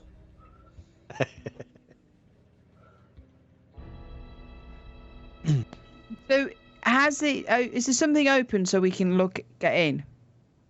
Yeah, just up on this lower part of the pool side, there is some pool furniture, a fairly solid-looking swing seat that you can climb up, which then allows you to get up onto one of the concrete beams. It's not that bad, and you can jump Okay. up onto the roof. I'm going to do that and throw some dog treats into the open window. Yeah. So yeah, you get to this vent and you hold it and you just drop down some treats and you look down as you shine your torch down. You can have a. You said you had to have a bright torch. You can have. You're a dog walker. You always have a bright torch with you. I do. Dog walkers always have torches. So you shine the torch in, and as Carrie, you scan this, you see the statues. Then there's no sign of any dogs in any part of the house that you can see at this point in time. Just the statues. There's no dogs here. I think it was a figment of imagination. So, are we going in to find out what happened to Becca? No, wait a minute. I mean, this guy is a celebrity, right? We're gonna just go breaking into his house. We got no evidence or anything. You saw the text says, our best friend's dead and the police are doing nothing. Don't be a wuss. Let's go in. No, I was more thinking, send Connor in. These celeb types still stick together, right? Yeah, good idea. Connor, Wait. What? give him a leg up. I mean, if Colin, you or myself break into somebody's house, we're going to get the shit kicked out of us, right? Oh, we're done. The police are going to be... If Connor breaks into somebody's house, his career's maybe over, but... How big's the gap? I don't hear any logic in your line of thinking. Sorry. Don't think about it. Just do it. Becca. Think of it as You have to do this for Becca. You sound like my last director. The hatch. You're standing around looking at this hole, and you're looking at the flap can easily be prized open without any trouble at all. And you flip it open. Prise it open. Yeah, there's more than enough room for any of you to be able to get down there, and it's not a big drop either. You know, it's just it's the lower part of it, and you can see there's an inner door into one part of it.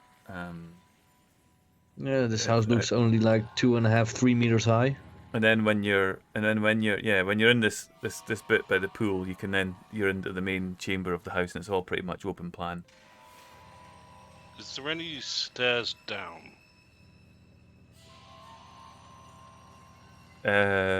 Down, not especially. Not from a window, no. Or a misplaced door. Basically looking for any stairs down to a basement or... Sure, okay. Yeah, well, you're walking on the roof now, so give me a roll as you're walking on the roof and just you're kind of peering. peering. Lay of the land before we just run in, so we can get an idea of where we're looking to go. Yeah. The only part of it that looks like it's slightly lower than the rest of it is the garage, and it's a sizable garage. You peer over the side and you see the front door. You're walking across the roof, and it's you look down. It's a big door, like at least a triple garage. At least a triple garage. This particular building is massive. There must be 6, 7, 8, 9 cars in there, or at least room for that many. I'm just trying to think if there's any... I'm gonna go to the garage. Yeah, is there and see if we can.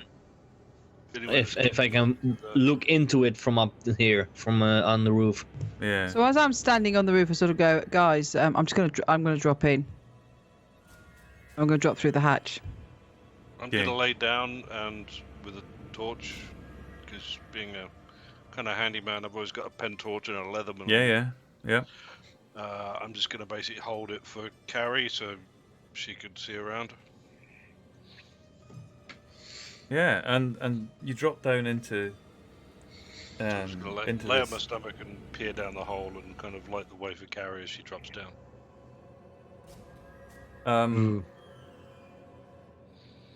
As Harry you has kind of shamed Eddie a little bit, and I'm gonna... Yeah, as you do that, the house is open and empty. You get through through this pool room, and you get into this particular like a bedroom. And you look through the house, and again you see one of these statues behind. As you walk through into the first room, which is a bedroom, you see one of these statues, the hyena, just sitting there to your left. As you walk past it, it looks at you. And Sorry, when you say looks at me, could we just? Does his head move, or is it just its eyes are just the pose it's captured in just seems to Okay, follow thanks, you around the fine. room. That's good. I just wanted to clarify that just then. So you walk down through this, and Eddie, did you say you jump down as well? I think Carrie shamed him a little bit into bravado, and he's probably dropped too. And seeing the hyena Yeah. and go up to it, Yeah. the thing. Yeah, just you're cutting off there a bit, but I I get you go saying and looking have a at it. close look at the thing. I'm trying to be quiet because Angie's mic is picking me up. Right, so yeah, you look at this and it's this big stone, dark stone carved statue. And Colin, you're on top of the roof, and you've helped them down. Connor, you kind of walked back to where Colin was, and you've looked at the garage. Is that right? Yeah, I was trying to see if I can see the car that I saw drive away in the garage. Yeah. See into the garage from the roof, I think. No, you can't Yeah. see into the garage from the roof. So Okay. you walk back to where Colin is. Oh, they all went in there Yeah. with the weird moving statue thingies. Yeah. Oh god. Not so much weird moving statue thingies, just weird statue thingies. What's the deal with hyenas anyway? Well, if it's hyenas, then they're not dogs. Hyenas are more cats. So they're real assholes.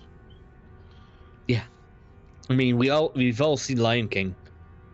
Have you jumped down at this point, or are you having this conversation through the hatch in the roof? I'm not down yet. Okay. So I guess you've walked back to the hatch, and you're standing looking up at them. I'm still contemplating if I'm going to head down or not. Okay. What's Carrie doing as she's walking through the house?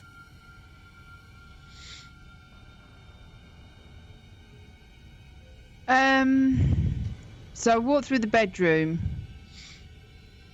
So basically, I'm gonna kind of do a bit scan around, and I'm gonna.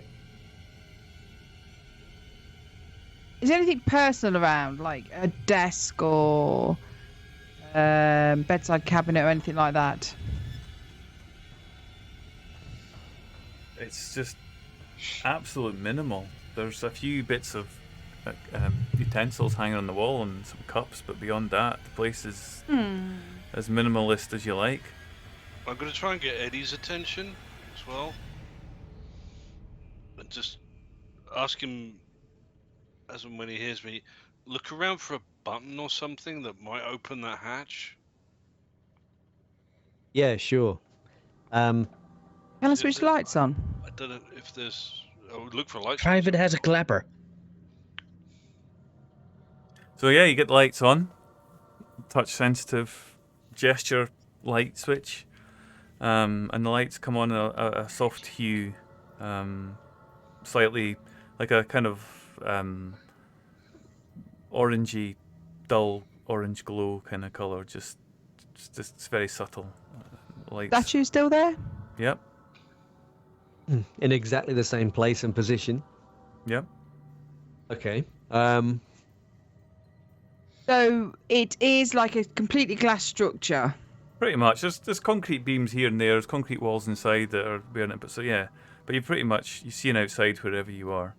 You wouldn't want to throw stones. The exception of that is the garage. And as you walk a little bit further forward, you see at the end of the front room, just where it intersects with the kitchen, there's a set of stairs going down towards the garage. Okay, whatever, I'm going in. Yeah, I'm going to head down to the garage. I want to have a look in to see whether or not Aries' car is in there. And now that the lights are on, I do want to go down, so I'm going in. Yeah. And as you walk through, the lights softly undulate through the color spectrum. Check if the front door opens. Okay, I'll do that. But also, because of what Colin said, I am looking for something, a key or something like that. But also looking to see if there's any rugs on the floor. Because there's always a secret hatch under a rug. The floors are pristine, whatever they're made of. It's very luxurious. Marble. Is Is there there any a wardrobes? We went to the same line there, didn't So we? you go, Eddie. You get to the front door, and you see there's a few latches, and you notice that there's what looks to be relatively scant security in terms of how many doors are there. You slide the bolt, and you're able to, if you want to, you reckon you could you look at it and you go, I could open that. Is there a button as well for the gate, the main gate in the house? That was down the. Is that there as well? Yeah, you find that. Are there any other buttons? No, there's light No. switches that kind of, as you move your hand toward it, the light brightens. Okay. I wonder if the access is from the garage. So I think Colin wants to come in through the front door, so I'm gonna. Well, no, I wanted to. I'm staying on here in case you guys need to come out Okay. in a hurry and can't get out the front door. I can reach down and pull you guys up. We're going to try the front door, though. It's a good idea. Yeah, I'll see if I can unlock the front door then. Yeah, and you can without any trouble. You slide a couple of locks over and you turn the bolt key and yep. Well, I mean, it's glass anyway. I mean, I you know, navigate the it's laser sensor net. yeah. You decouple the Use one of those mainframe. statues to keep it latched open so it doesn't blow shut. They're pretty big, Carrie. I don't know if I can move one of those by myself. just ask them to move. They move. I'm certain of it. They Look, move. tell you what, switch the lights off, close your eyes, and see what happens. No. Oh, No. that's too So yeah, scary. you look and you find a rather ornate fruit bowl that's empty, and you put that into the door frame and it stays open. It doesn't look like it was going to shut anyway. There's a bit of a breeze blowing through as you keep the door wedged open, but beyond that, not very much. Okay. So, I will yeah. make my way to the garage. Okay. I was also going towards the garage. Yep. I'm checking the wardrobes. Don't forget the bookcases. Bookcases. There's no bookcases. Wardrobes. Okay. This is a 21st century home. Oh I mean, yeah, they all have yeah. it. They all have ebooks. The, A Kindle. there's very little space to store anything in this house, despite the size of it. And kind of give me a roll as you just investigate round and rake about. Yeah, I mean, you find a couple of cupboards that have hangers in them, but there's nothing in them. You find some kitchen cupboards. No, nothing. And you find some kitchen. You find some kitchen utensils in Any drawers. food? And no food. No. Fridge is empty. Kettle? There's a thing that might dispense hot water, but you're not sure how it works. Does this give any sign of actually just being lived in at all? Not for you on the roof as such, but you look around the garden in the dark, and yeah, I mean, it's a nice property, isn't it? It's nice and big. There's lots of wood, lots of trees, but you're starting to lose your vision as the darkness falls. You all congregate, having swept the house, and you congregate at the garage door, and you open the garage door. Were there clothes in the wardrobe? Did Carrie? Nope. notice? No. Nothing. Nope. Not even a pair of shoes. No. Flip flops. Socks. And you walk in. You walk into the garage, and there's no cars in there. but there are bike racks for like pedal bikes, bicycles. And there's And a couple no of bikes. tracks of that there have been cars in here. This place is as immaculate as a place that you've ever seen. I mean, if you were going to open this door and drive, Connor, you're looking at it, and you could imagine having seen some swanky cars. You could easily fit 3 cars in here. It wouldn't be a problem.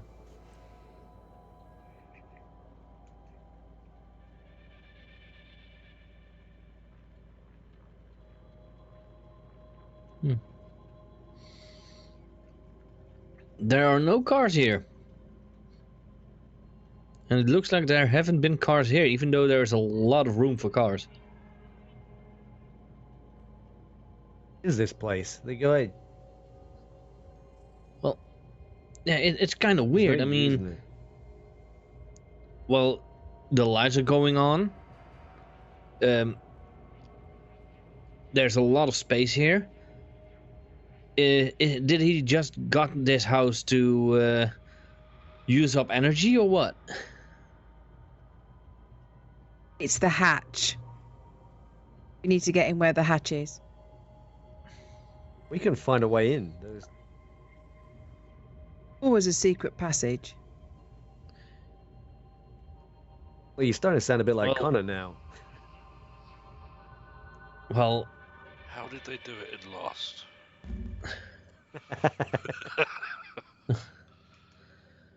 Well, there might be a vent that we could drop something in. Everybody's looking around this garage. Just give me general investigation type action rolls from you human people that are in there. You roll a 6. Otherwise, we're going to have a Cthulhu, all of us? no evidence finding session. No, Oh, that's not how it everything's a works. success.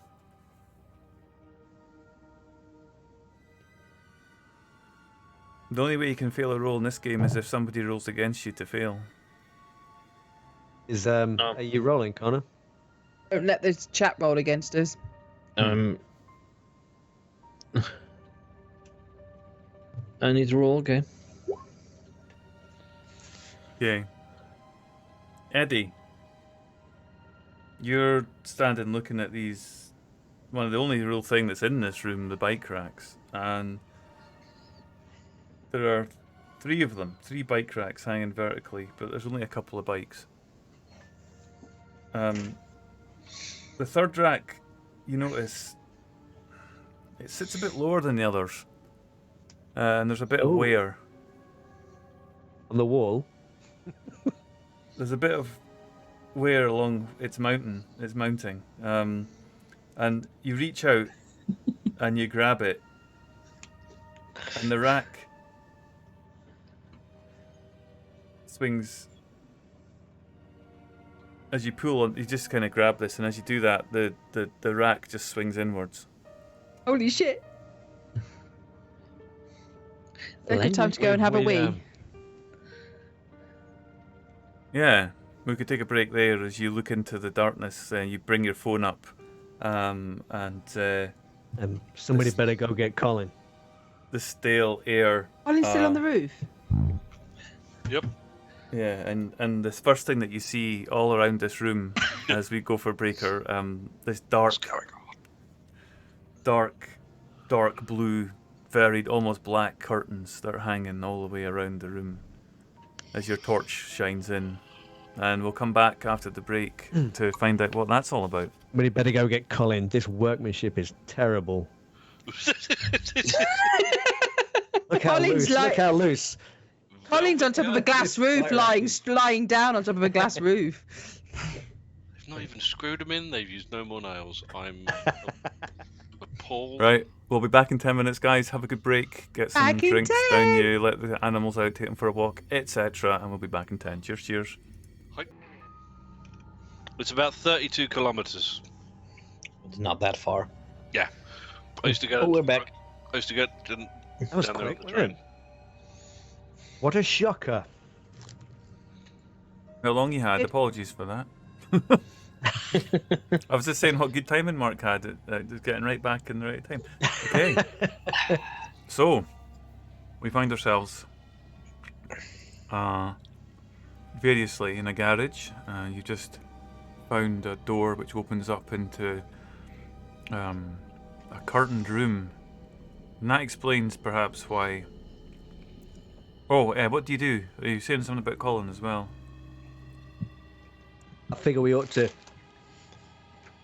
As we're all likely to expire quickly, I think we ought to kind of get Colin here as well. Join us. Yes, Colin needs to join the party. Well, the front door's open now, so it's easy No, done. He's still on the roof. He's on the roof. Yeah, I know he's on the Hatch, roof, but... I yeah. might as well drop down.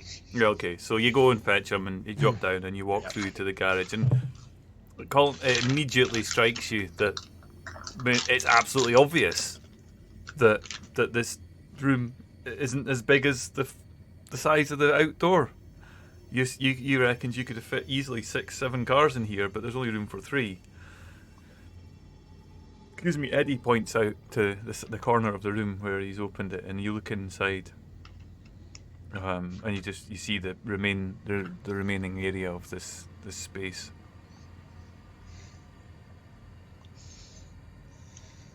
It's weird. I know there's a lot of some heavy curtains there. Maybe he's got a recording studio or something in there. It's a very well hidden recording studio. Does the garage connect near the mound?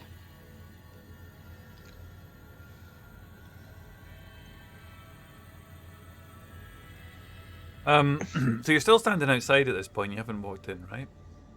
No, we just got a camera through the door. Okay, so through the camera, as you look through, you see that the curtains go right around the whole space. In fact, your torch, as you're holding your torch in your camera, so as you're shining your torch around, Yep. it illuminates it round as you're looking around the corner. There's in the middle of the room, you notice almost like a dais with a case on top of it, A case. a glass case. All right, not a suitcase. That would have been weird. Sorry, Briefcase.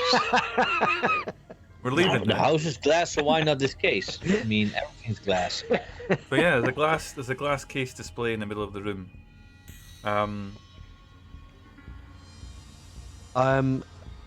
Is there any lights on it in this room now? The rest of the house, or is it still dark?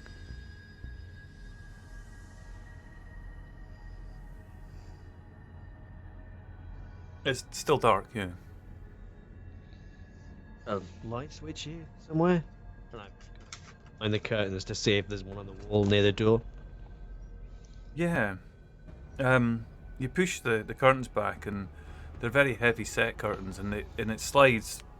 You've seen these kind of things in the studios. You know, they just go for a mile. You touch them, and they go backwards, and so as this happens,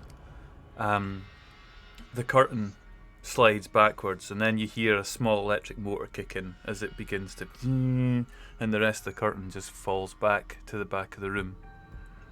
And as it does that, you see the light switch just pretty much within arm's reach, but you have to step into the room to get it. Yeah, I'm sure nothing bad will happen Nope. when I do that. Famous last words. Yeah, and you reach out, you turn the light switch on, and you look around. The curtains on the remaining, 2.5 sides of the room, the doorway, obviously, there isn't a bit of curtain over there, but there is the rest of it. And as you look down the torchlight that Carrie's shining round, you see a flash of something on the wall, and torchlight moves round off it before you can focus on it, and then you see the glint as it passes over this glass, the pedestal with the glass case on it, and then the only other thing that you see is a key hanging on a key ring at the pedestal as it flashes over. And there was a light switch. Yeah, and you're switching it on. Okay, so you switch it on, and the light immediately lights up the whole room. Chung, chung, chung, chung, chung, the lights come on. And you see clearly on the side of the wall that there are large circular drawings on the side of the wall behind the curtain that you've activated and moved back.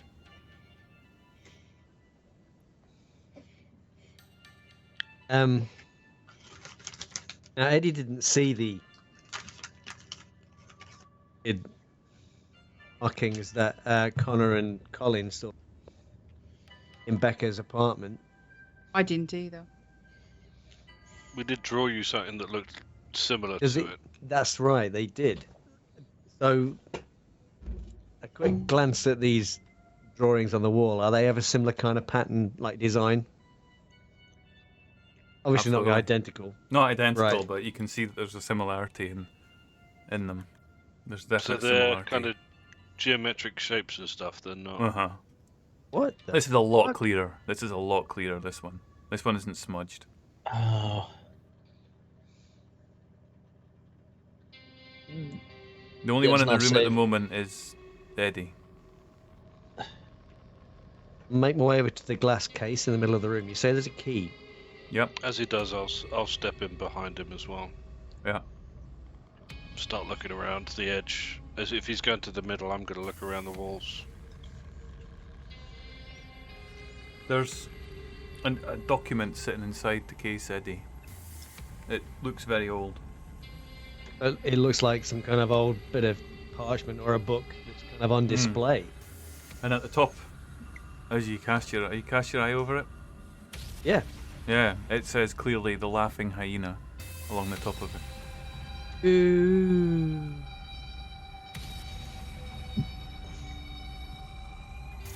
I don't suppose any of you folks have heard of a book called The Laughing Hyena, or is it like a page, or is it? It's a page, yeah. A page, like It's a document, yeah. It's a single document. It looks very old. It looks very, very old. Colin. Yes. No. I walk in and start taking It's nice for me to pictures throw with my the phone. age jokes at other people for a change. Yeah, right.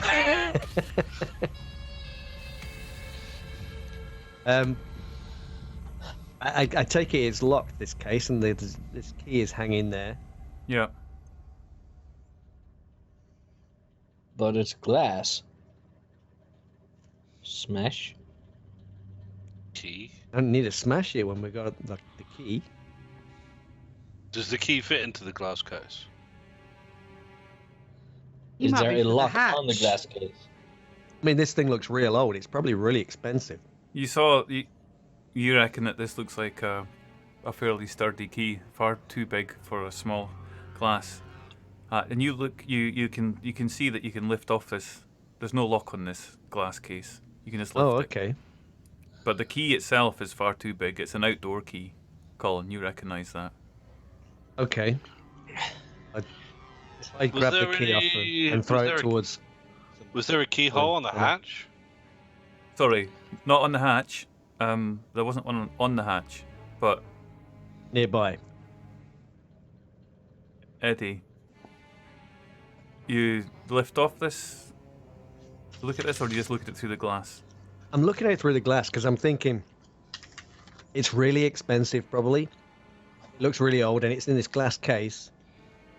And if I go messing around with it, then the police are going to come down pretty bad on me. Hmm. Take a picture of it.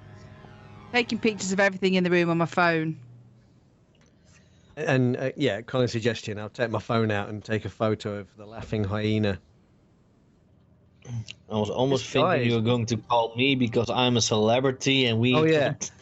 Colin, would you come over here and take a photo of the Could I Before- get a selfie with you? Connor? Before you cast your eyes on this, and there seems to be something on this underneath the heading about making people laugh.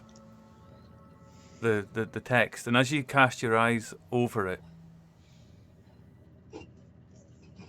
the room Well, I am. the room I am begins. gonna go. The three of you are gathered round it.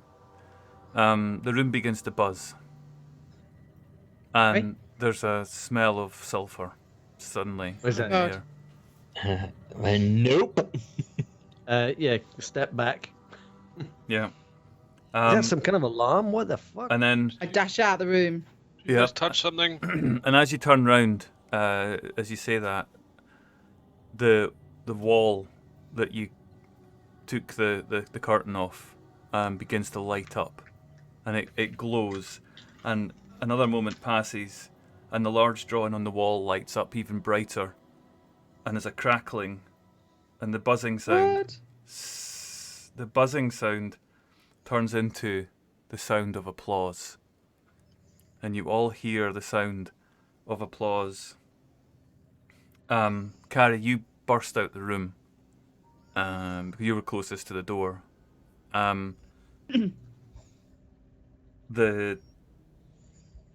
You stand there watching, listening, hearing the sound of this round of applause, and with a zap, the figure that you recognise walking through the wall and into the room that you're in,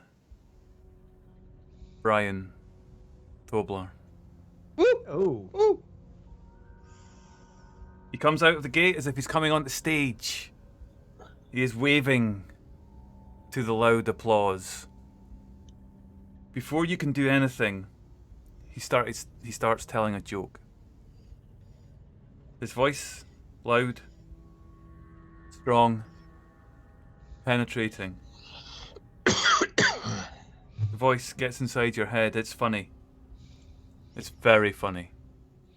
It is very, very, very funny, and you three all begin to laugh and laugh and laugh. I would like you all please to make insanity checks as this grips you and this laughter takes hold of you. Okay. And if you roll higher than your insight, then you're safe, right?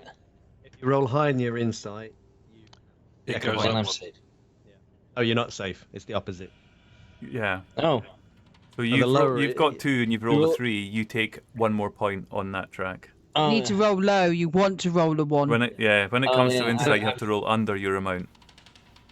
I have just above. I have Yes, 2. so I you were on rolled a 2, 3. so you rolled a 3. So you are now on 3. And Connor, you have worked in comedy. You have attempted for so long to be able to captivate audiences, and you know just what it means. You are in absolute hysterics. You are giving it your all. Your body is so taken over by this that you are oblivious to the piss that begins to roll down your leg. You are That's me. Sorry. You are absolutely you're wetting yourself as you're lying on the floor, laughing. Oh, this brings back memories. Yeah, you 3 of you are away. You just this it's getting stronger and stronger and stronger. This continuous laughter inside you. You're absolutely powerless. Connor, you've already given into it. You're a professional. You know about humor. You know that half the telling of the joke is in the audience laughing, and you are into this. Colin, Eddie, I'd like you to make another insanity check, please, as this joke just inveigles its way into your brain, and you are completely overwhelmed and overcome by this humor. Eddie is quite bitter about other people's success, I guess. Yeah. But Colin, on the other hand, Yep. Connor, you both pass out, and you are completely under the spell. You have now no consciousness to guide you. Am I able to flee the room? Do I even want to? I don't know. Do you? I kind of feel that I should. It's whether or not. So am I his laughter unconscious is as well? is not Colin, good. Colin and Connor. Yeah, you're both. I'm kind of thinking that maybe I should flee. Can you? Are you Would able you? to? Well, this is the thing, is that I'm Yeah. trying to Loving figure out life right now. whether or not I'm finding the after whether it's because I'm having a good time or whether it feels like I'm being forced to do it. That's Yeah, I mean, you failed your. I mean, you passed your insanity check, so you haven't taken more, but it doesn't mean that you're still not hypnotized by the spell. yeah. And I think, given your hesitation, that's just enough for Brian to see that you're still fighting it. You're still fighting it. You've still got that doubt, and I think at that point, the spell just takes its final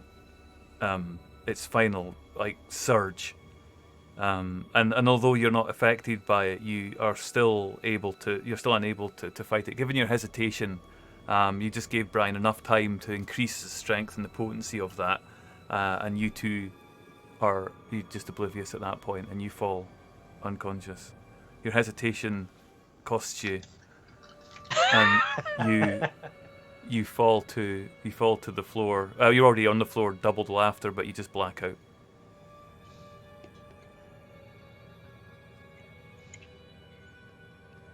Harry. You've escaped. You run through the front door. You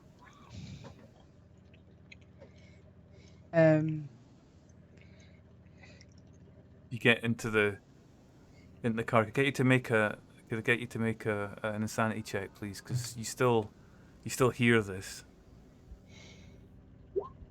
albeit far away. You're okay, aren't you? You're on 3. Do you get into the car? Do you drive? You turned it round for a quick escape, after all.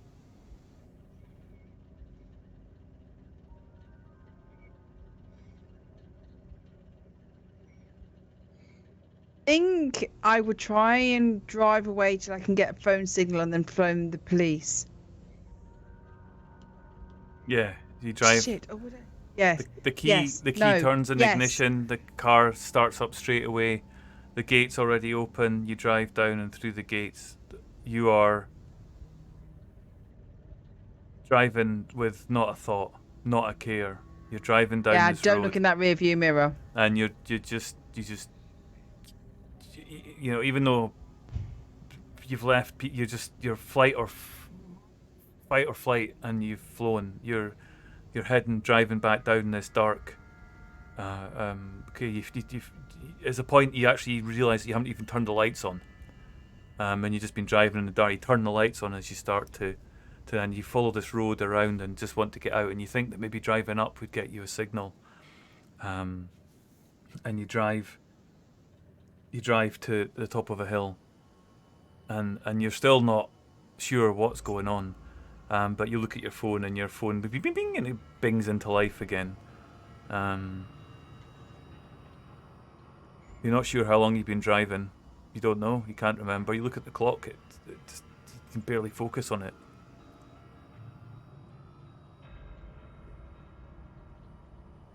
Ring the police. Yeah. So you dial through, and you get the assurances, the assured voice of somebody on the other end of the line that's there to serve you, and they ask you what the emergency is. I don't know if they do that in America, but that's how we do it over here. I don't even know if it's how we do it over here. We just phone the police and tell. So you've got through. You've got through to this helpful person, and I need the police and an ambulance and need them to come to my location. yeah, and you put And- through your location from your phone, and they say, yes, of course, we'll have someone right out. Don't you worry. Just stay safe. Do you need to stay on this line? Yeah, I think they're coming after me. They've got my 3 friends. Well, if you can, try and drive and get to a safe place. We'll get somebody right out to you straight away. Don't you worry. Just stay safe. Drive and hide if you can. Get yourself in a safe place. I'd make sure the door's locked on the car, by the way. Yeah.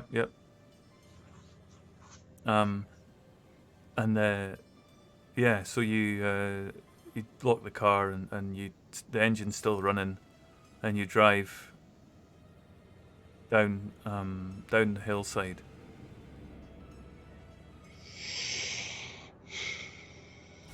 It's getting light, Gary. It's dawn.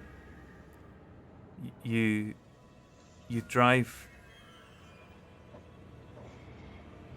around these unknown hills. There's times where you think you maybe got somewhere, and then you had to reverse to turn round to get back down and round, and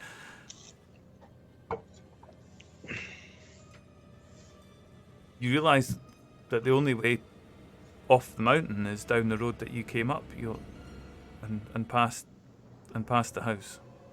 But you've been in this so long, you've been driving for so long, you don't know if the police have been or not. You gave the location, and so you're faced with having to drive past the house. It's the only way off the hill, but it's also the only way around.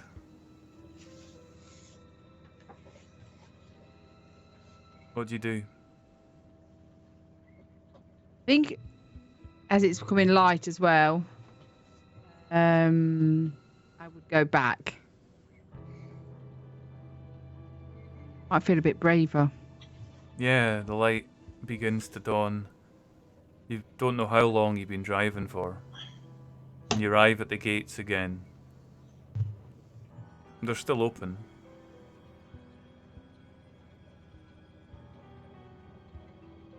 On the way here, while I've still got phone signal, I'll try and ring the police again. Yeah, you've lost your signal when you came back down off the hills. Because it's daylight, I'm going to go back in.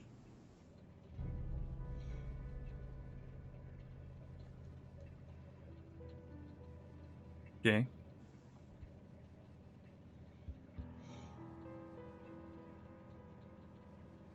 So drive back up slowly. Okay. And you appear at the same place. You turn the car around and you step out of the car.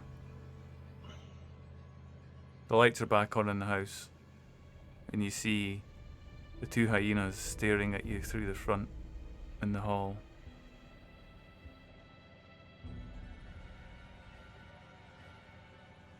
Drive the car around to the garage and turn it round so it's easy to get out again. Okay.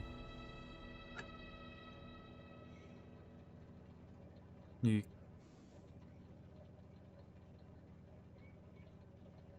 go back in the house? I'm going to go in the garage. Yeah, so you walk in, try the front door. We go to the kitchen Yep. on the route and get a knife. And another knife. Okay. Okay. And you walk into the garage and it's empty. And you walk where the room was. You're not quite sure how or what Eddie did, but after a bit of time, you know there's something there, and you open the door and you look in. And you see the curtains drawn back over the full walls. You see the glass case in the middle of the room, and you see a key hung on the side of the I pedestal. run in and grab the key and run out again. Yeah. Where are you going? I go over to the hatch. See the key fits the hatch. You didn't see how at first, but you rake around the side and you clear some of the moss and the dirt away, and you see that there's a key slider, and you push that up, and you see that there's a key hole that's just perfect for the key that you've got, and you slot it in, and as you begin to turn it, we'll cut back a few hours. We'll cut back a few hours in time to the point that the three of you wake up.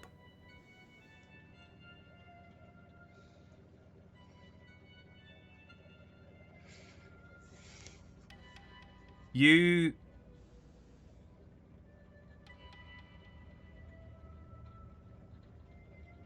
wake up with the sense of falling.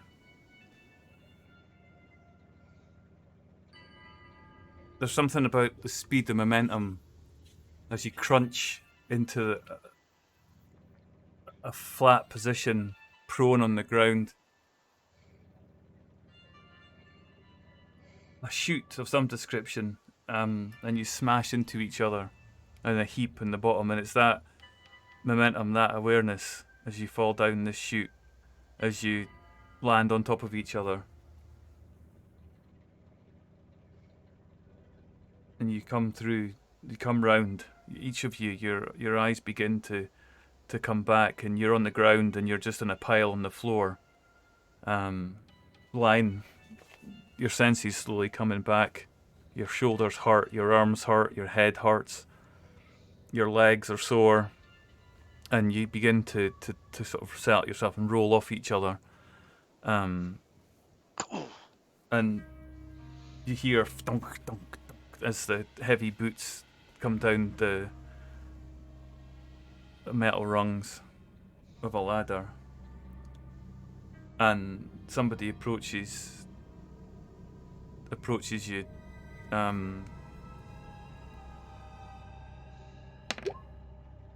Colin, and you feel a sharp pain in your stomach as a boot connects with you. You're kicked in the stomach, and the voice says, "I knew that killing that busybody was going to be more trouble than she was worth. You can all stay down here. Think about what you've done. I'll be back to take care of you later. After the final show. After immortality."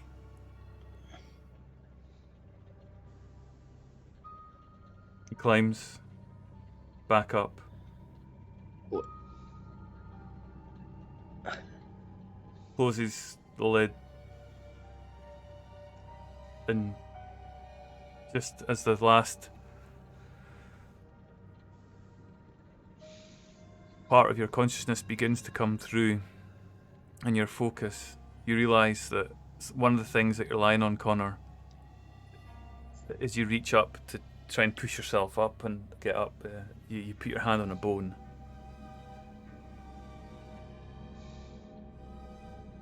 You hear clunk, the lid shuts.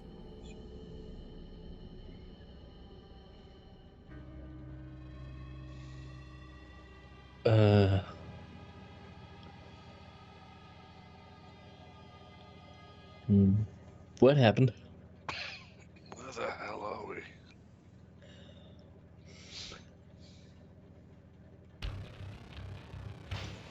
Turn on your phones. Look at Torch. Yeah. I'll try and put a torch in my Yes, I will. pocket. Yeah. If my phone survived the fall. Sure, you Otherwise, turn on. we need to use Colin's phone because Nokias are indestructible. And the floor that you're on is filled with pieces of bone, human-sized skeletons, skulls. But as you take that dawn of realization, we're going to jump another hour or so back. Just to the point, Eddie, where you're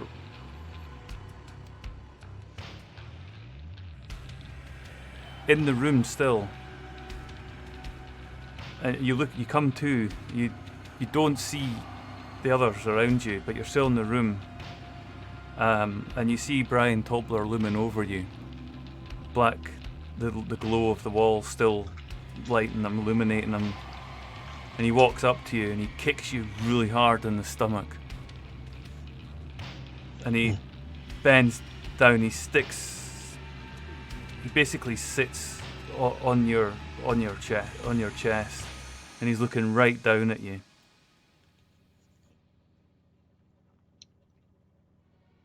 And he looks at you and he stares right in your face as he leans down, and he says, "Why do you look like him? It's not funny." Why? And then he just picks up his fist and he smashes you in the face and knocks you out. Next thing you know, you're come to with lights around you, and you see Connor, Colin, three of you are in a chamber filled with human corpses. The skeletons are there. You've been locked in, you've been assaulted, you've been knocked out, I would like you all please to make an insanity check as you come to the realization that your situation could not really be any worse. God damn it.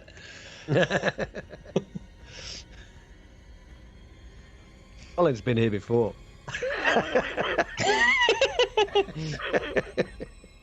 It looks just like my own cellar. So as you approach level 5, I'm not saying you're there yet, but as you approach the 5th level, remember that in Cthulhu Dark you are able to regain points by destroying that which has led you down that path. So there's a thought there about what you, just to remember as you approach that, yeah. So you can roll against that when you get to 5. That only can happen at 5. Anyway, you wake up, and you're in this room, and you look around and you see various purses, bags, coats, clothes just there around the bodies. You see a MacBook. Eddie. I would never have survived the fall. I'm scrabbling back away from these bones, back up against the wall, and I'm saying, Ryan, he's some kind of serial killer or something. I don't know, man. What the fuck? How do we get out? There's some kind of ladder there, but I'm fairly sure we shot in here. How the hell did we even get here? I'm going to climb up the ladder and just try the hatch or whatever there is at the top. Yeah, it's solid. I'm just going to pound on it for just Yep. hit on it for a few minutes to see if I can get any kind of movement out of it. Just semi-panicked. Yep. Just the noise that you hear. You just hear the two of you. You just hear dong dong dong as Colin's smashing on this thing.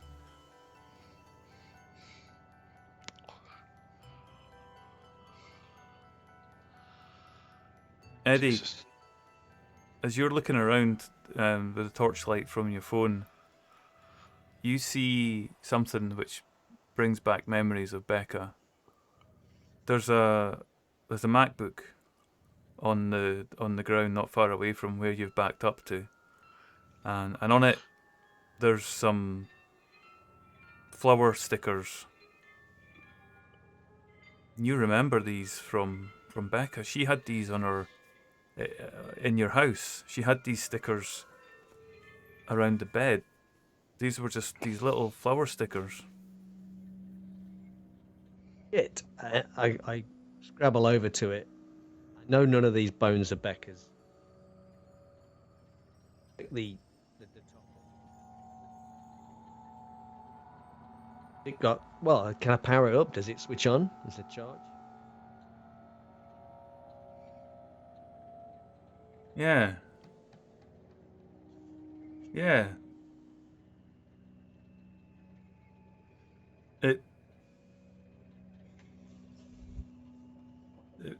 It has charge. It still retains. It turns on miraculously. It's not much, but it's still working. Okay. Wait for it to start up. Maybe she's been here before. Maybe it's connected to the Wi-Fi in the house or something. If there is any Wi-Fi in the house.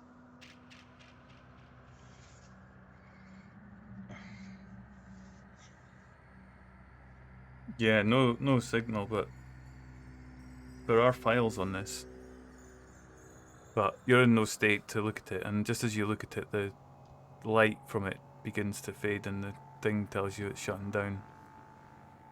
It!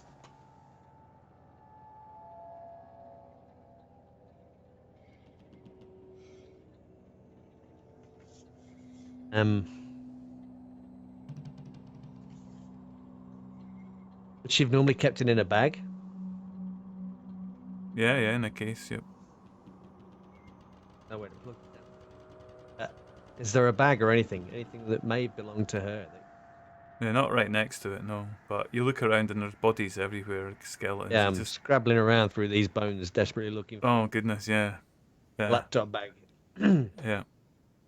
Yeah, and you... He's already on the verge. So. Yeah, you're kind of scrabbling. You find it at the back of the opposite wall and deep in the bone that you have underneath the skeleton that you just look at it and it was lying there. Something's fallen on top of it and you just move it out of the way and yep, that's the bag.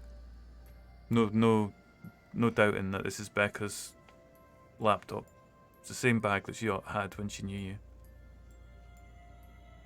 I open it up. I'm gonna search through it. I don't know what I'm looking for. I'm just searching for anything there. Yeah. You look through and there's a couple of pens. Nothing else. There's just enough, very slight, small, slender bag in any case, but yeah, you know it's hers.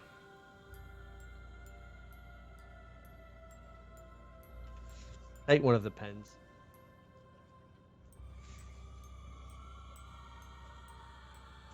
I take one of the pens. Yeah. Okay. Nothing else in the bag at all. Nope.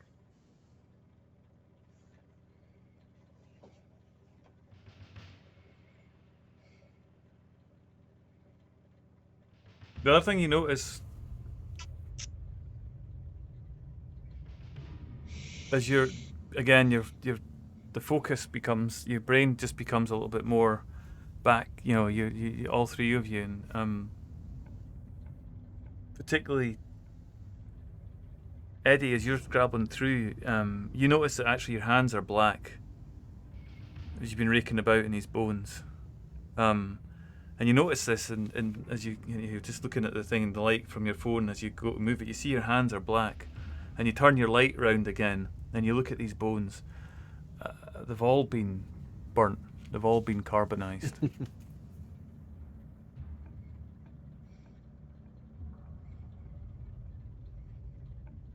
I look across at the guys, and I'm kind of frantically, and I'm. These bodies, they've been burned.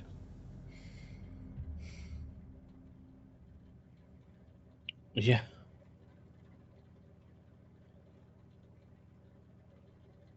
I mean, Becca's body can't be here, right? They must have found that. They must have found a body, right? In the apartment. Well, None of this can be her, can it? Can it?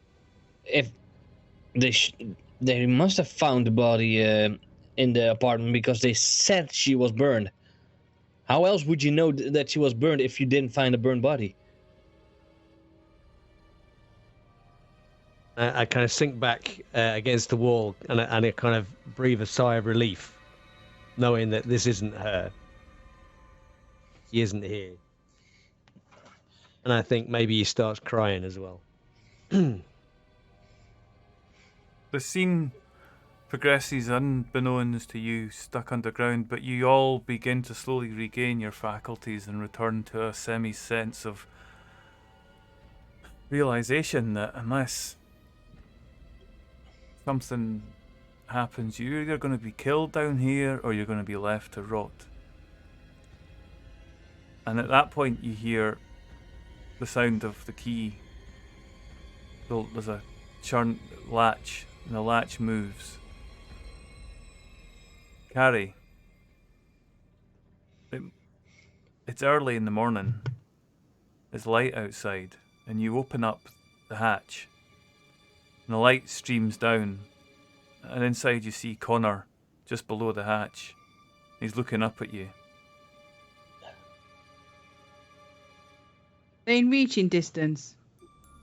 No, it's a fair bit down. There's a ladder. Get up here quick.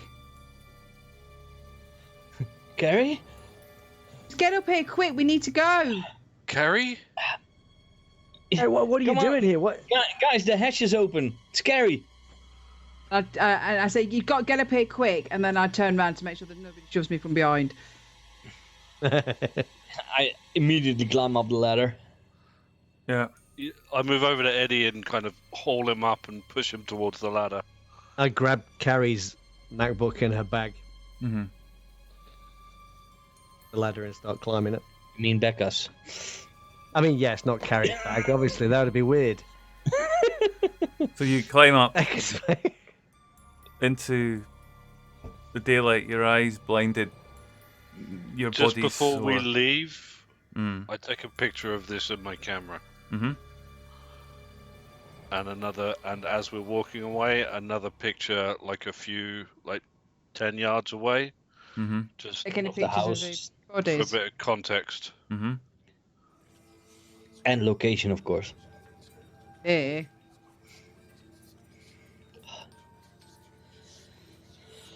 Oh my god. The car Everyone starts. to the car. The car starts. You drive back down past the gate. Down the mountainside. You can't Sugar. believe what's happened. Should have burned that piece of fucking paper. Thinking that we should. Well, at least we know where the culprit lives. It's Brian. Who's gonna Yeah. believe us? Well, we have proof now.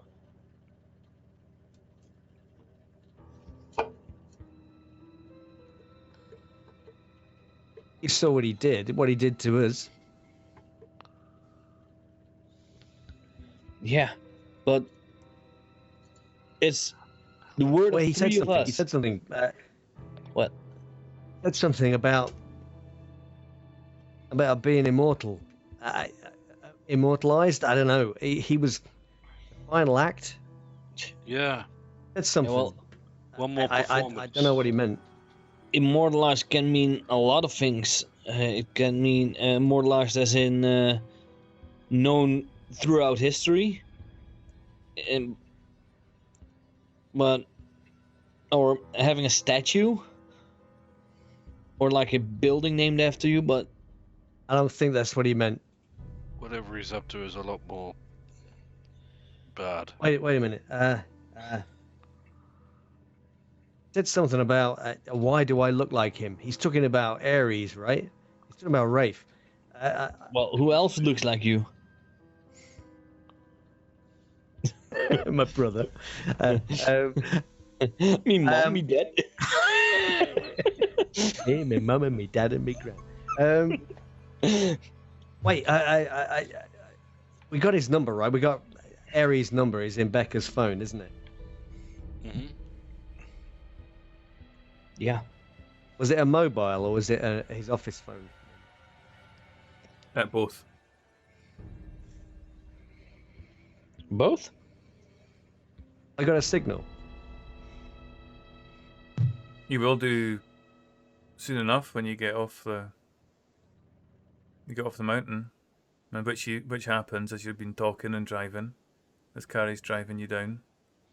You drive back down towards the edge of Corona. I'm gonna ring his number. You do that,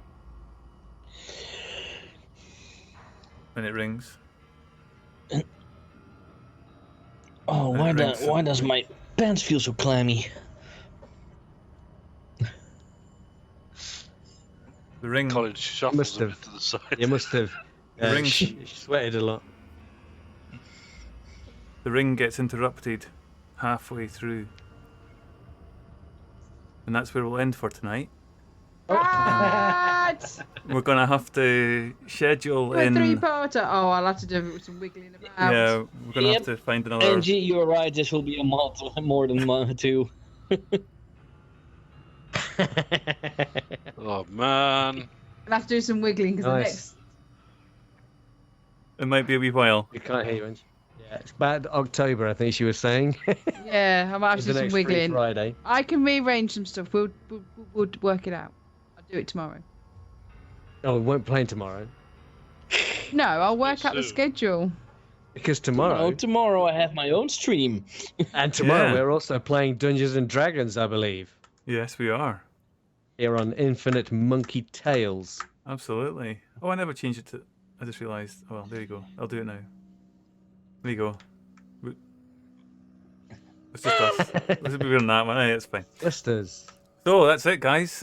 Thank you to everybody in chat. I hope you have enjoyed the story thus far. I hope everybody around the table has enjoyed the story thus far. Thank you all for tuning in. Thank you for coming along and watching another Infinite Monkey Tales production. Okay, so what's happening next? I'm going to be back in the D&D hot seat tomorrow. again tomorrow with You are. the custom campaign, which is hitting a climax on it, hitting soon enough. We're on a crescendo all the way up, and we're going to get to the thrilling climax and very, very soon. In fact, there's not a lot of time left in our story either. So do tune into that tomorrow, 9 p.m. BST. We're going to be Sunday joined. we are also doing the Q&A. And we're going to do a sneaky giveaway on A Sunday. Q&A on this channel Q&A. on Sunday. And we will actually do it this time. And there's going to be a giveaway. Wow, Committed. excellent. So what's the subject for the Q&A on Sunday? The Q&A, the subject, I believe, is choosing your first TTRPG and why. Using your Why first TTRPG? TTRPG and why. Excellent. Oh, I can answer that. Okay, so You can join us if that's you want. Would you like to be on it? Are you free Sunday evening? Scoon? Yeah, I am actually. Would you like to be on our little Q&A and you can tell us why you would choose masks?